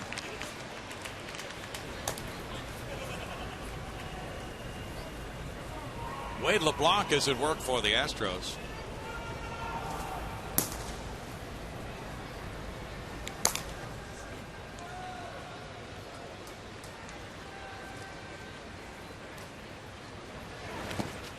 In the dirt, Cedeno is able to hold the bat back and work the count to 2 balls, 2 strikes. White Sox probably want this one pretty badly after dropping 14 of 18. They are 9.5 games off the lead in last place in the AL Central. You always take that attitude as a club that's struggling. 1 win could be what turns us around. Struck him out.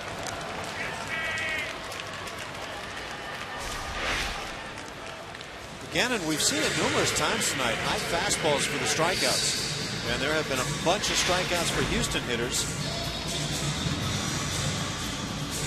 12. Matt Dominguez is 0 for 3. Trevor Crow's on deck.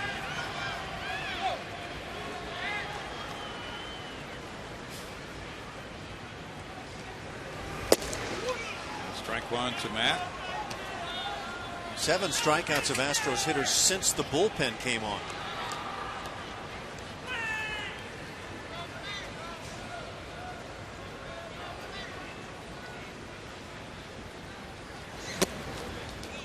It's 1-1. Angels lead the Mariners 4-2 in the top of the 5th at Anaheim. Josh Hamilton has chimed in with his 10th home run of the year. Nick Franklin, number 3 for Seattle.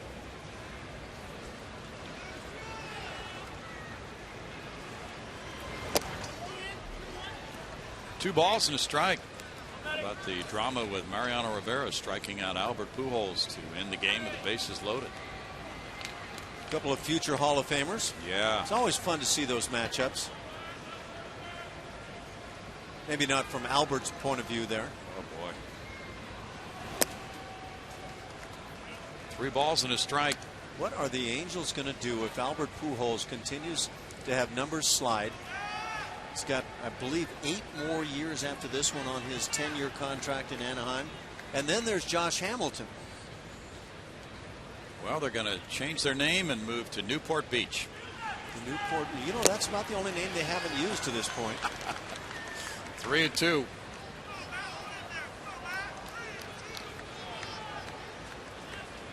They'll keep writing checks. They are writing some rather large checks, and they're not paying off. They'll get a rally monkey. Foul back. Done.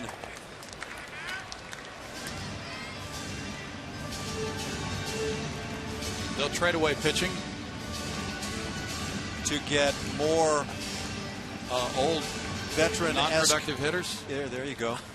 Boy, that's just not worked out in the city of Angels, even though they don't play there. They only claim they play there. Where do they play anyway? I don't know.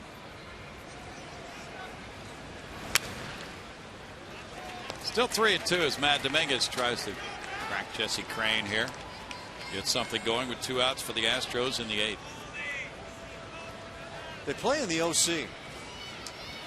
Speaking of the OC, how about the O.co Coliseum in Oakland with the raw sewage problem? Yeah, I saw that. 2 teams had to use the same clubhouse tonight. That's kind of nice. Imagine if the Dodgers and let's see, Padres? Dodgers and Padres, that would have been one work. Combination, yeah. Popped up. Gordon Beckham comes in. It's a 1-2-3-8 for Jesse Crane. We move to the 9th inning, and the Chicago White Sox have the lead 4-2.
To you by Southwest Airlines. Find our fares online only at southwest.com. Pitcher number 3 of the night for Bo Porter. Lefty Wade LeBlanc comes out of the Houston bullpen. Josh Fields in 2 innings allowed 1 hit, no runs with no walks and 1 strikeout. Just the 2nd outing now for Wade LeBlanc as a member of the Astros. Really hard to read much into what he's done, but on the season, including pitching with the Miami Marlins, 32 punch-outs in 49 2/3 innings.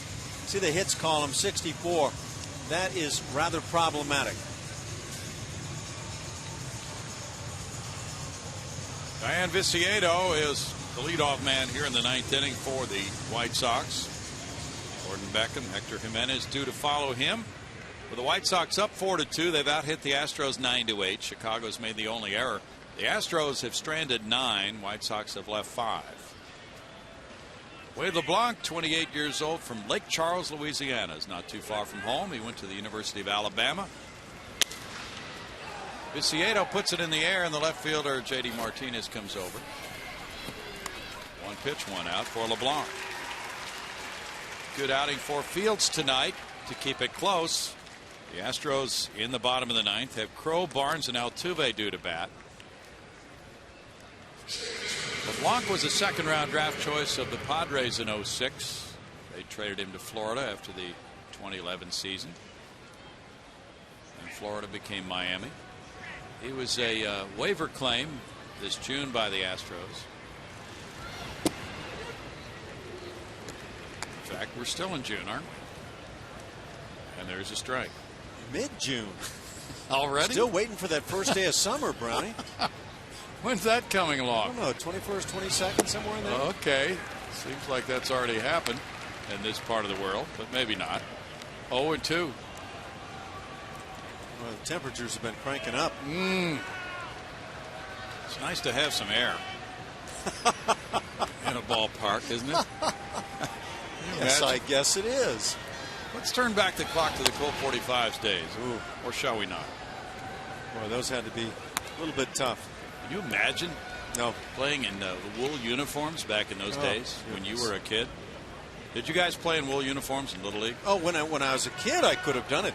Actually, when I first signed with the Indians, we had those wool sleeveless uniform tops. Oh, yeah. Those were kind of special. Those were not bad, actually. Yeah, they were. As long as you had the correct fitting red sleeve to go under there. Whereas in my case, it didn't fit real well, and I had sleeves hanging all down and bare shoulders showing. 1969, Sarasota, Florida. Wow. It was probably smoking hot down there, then. It was a little bit toasty. Did you guys have extra workouts before the games? You know what we did? We had a former Marine drill instructor as our manager down there, and when we lost, we had to run just exceeding amounts. Buddy Bell was a part of that club, and it was not much fun. So you were not motivated to lose at all? We were motivated to not lose. That is absolutely certain. In fact, the final day of the season, we were a half game out of first place, and the skip was not too pleased about that. Took off in the bus, and we all hitchhiked back from Bradenton. What? Yeah. He left the team behind? Bus was gone. Some of us had catcher's gear to lug back, and you didn't dare not bring the stuff with you. With our former Marine drill instructor. Yeah, those were different days. I doubt that Mr. Thurman is going to run into that kind of a scenario here coming up soon. No, he won't. To third for Matt Dominguez. Good throw on the run for out number 2. So he left you, and it was how long a trip to get back? I don't know. Bradenton, Sarasota, it was... I don't know. I guess it's still the same today as it was in those days, but I don't know what the amount is. Probably a nice... If you got somebody good to grab you on the hitchhiking scene there, everything was good. So you had 25 guys hitchhiking from Bradenton to Sarasota? Yeah, something like that. Yeah, it was kind of fun. Getting in the back of trucks and groups of us. Wow. Hector Jimenez, the batter.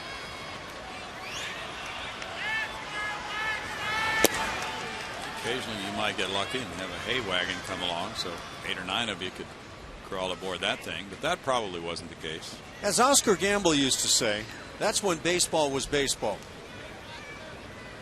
Wow. Good thing you didn't tell that story when Mr. Andrew Thurman was with us. Get ready for the professional scene, young man. He was talking about the bus rides. He was well aware of that scene. We used to line up in the clubhouse, what there was of a clubhouse, on payday, which was the day when you'd get handed your measly little amount, and we had to walk up single file, heel to toe, to the manager while he sat at a desk and informed us what level of lowness we have recently attained. Oh, Dominguez throws out Jimenez. We go to the bottom of the 9th inning, and it's 4-2 White Sox.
Lyles having a good time at Minute Maid Park. He just signed his first professional contract, and the Astros' second-round pick from Cal Irvine just about to head out on his pro career.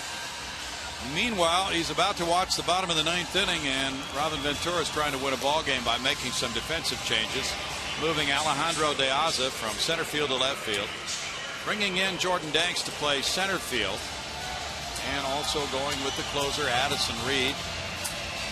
Reed will come in after a wonderful setup job by Jesse Crane, who retired all 5 men he faced, 3 via strikeouts. Reed is 2-0. His ERA 3.48.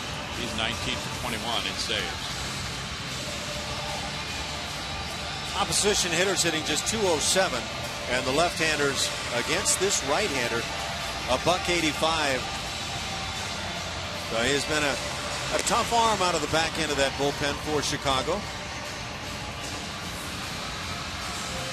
Reed comes in with this 2-run lead. At age 24, listed at 6'4", third-round pick of the White Sox in 2010, San Diego State. He's a native of Montclair, California. Last year, he had 29 saves in 33 attempts. Ash, it's 13 miles from Bradenton to Sarasota, and that's a one-half marathon that you guys had to hitchhike your way back from. I'm just thinking of Andrew Thurman. With that head of hair that he's got, I don't think Joe Mauer and C.J. Wilson have a chance of hanging on to those hair product commercials they've got going on. Trevor Crowe leads it off. He's 0 for 3 in the game. Strike one. Andrew Thurman is going to be swooping in very soon. Look at that head of hair. Yeah, nice looking young man. We enjoyed meeting him tonight. He would love to be sent off to Tri-City with a rousing Astros come from behind win here. Reed is 4th in saves in the American League. Gets a swing and a miss there from Trevor Crowe. Takes the count to 0-2. But disaster struck him as he got his second blown save Tuesday. He allowed a game-tying solo homer in the 9th from Jose Bautista, and Raleigh Caps are out there. He had converted his previous 9 save chances before blowing one Tuesday. Valdez still 0-2. Trevor Crowe. Left-handed hitters are hitting a measly 185 against Addison Reed.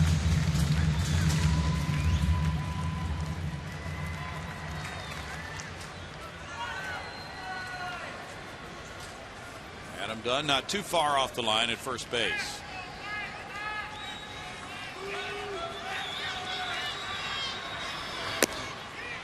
And missing there. Reed has a 1-2 pitch to make next. White Sox had 9 hits to the Astros 8. Chicago's made the only error tonight.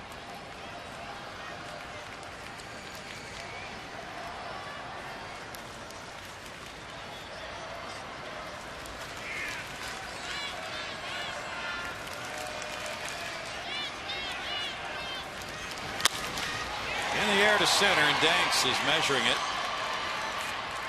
That's 1 out. And then Barnes will follow. Barnes has hits his last 3 times up and has stolen 2 bases tonight.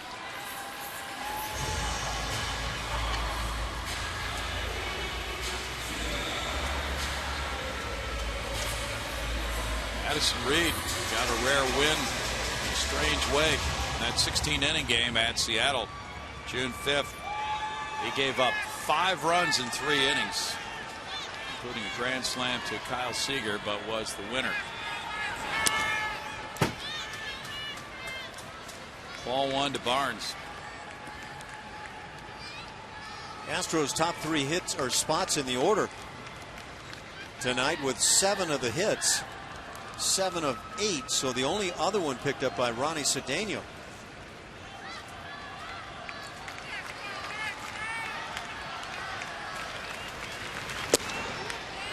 Strike makes it 1-1. Mark Parent was telling me the White Sox in that 16-inning game, it was 0-0 after 13. He said they had 2 players who had 3 hits after the 9th inning. Reed became the first Sox reliever to earn a win after allowing 5 runs or more since Floyd Weaver 1970. 1-2.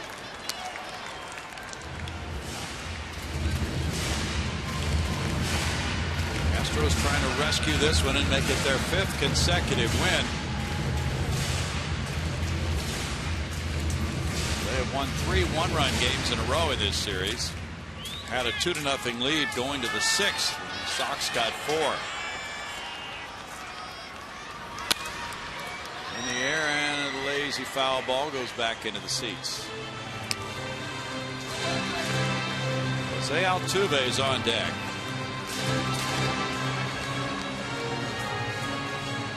Well, if the Astros can get Jason Castro to the plate, it could be very interesting. He has 2 doubles, 2 runs batted in tonight. They got him to the plate in the 7th inning with runners at 1st and 3rd, but Matt Thornton got a big strikeout. In the dirt for a ball to make it 2-2.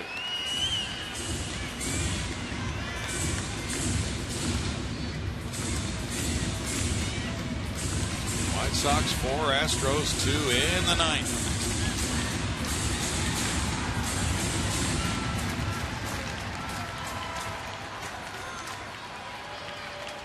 Addison Reed trying to close it out. Bouncer, broken bat. It goes to Alexi Ramirez. He shoots it to Adam Dunn. 2 outs. His relief job has been superb tonight by Nate Jones, Matt Thornton, Jesse Crane, and now Addison Reed, 1 out away from nailing it down.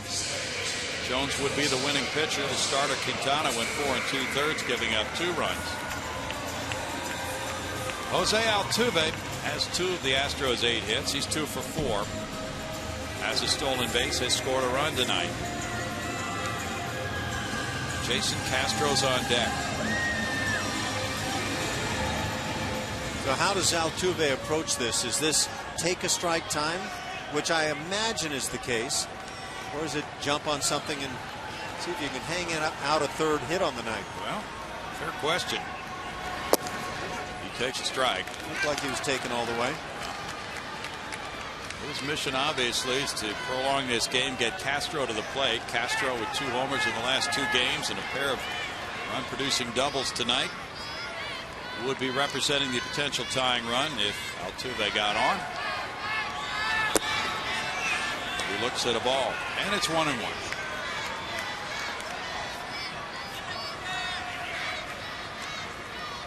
The Astros' maiden voyage here in the American League. They're getting a look at a lot of pitchers for the first time, and that includes this right-hander, Addison Reed.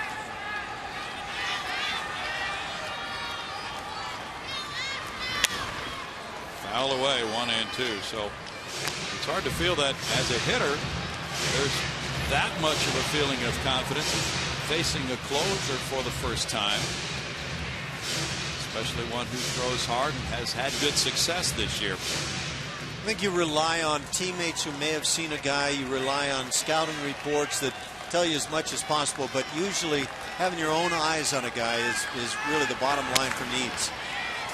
In the shallow right field, and coming in, Rios.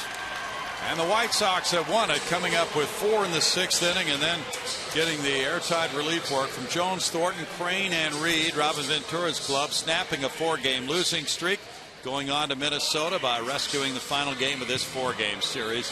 White Sox 4, Astros 2 tonight.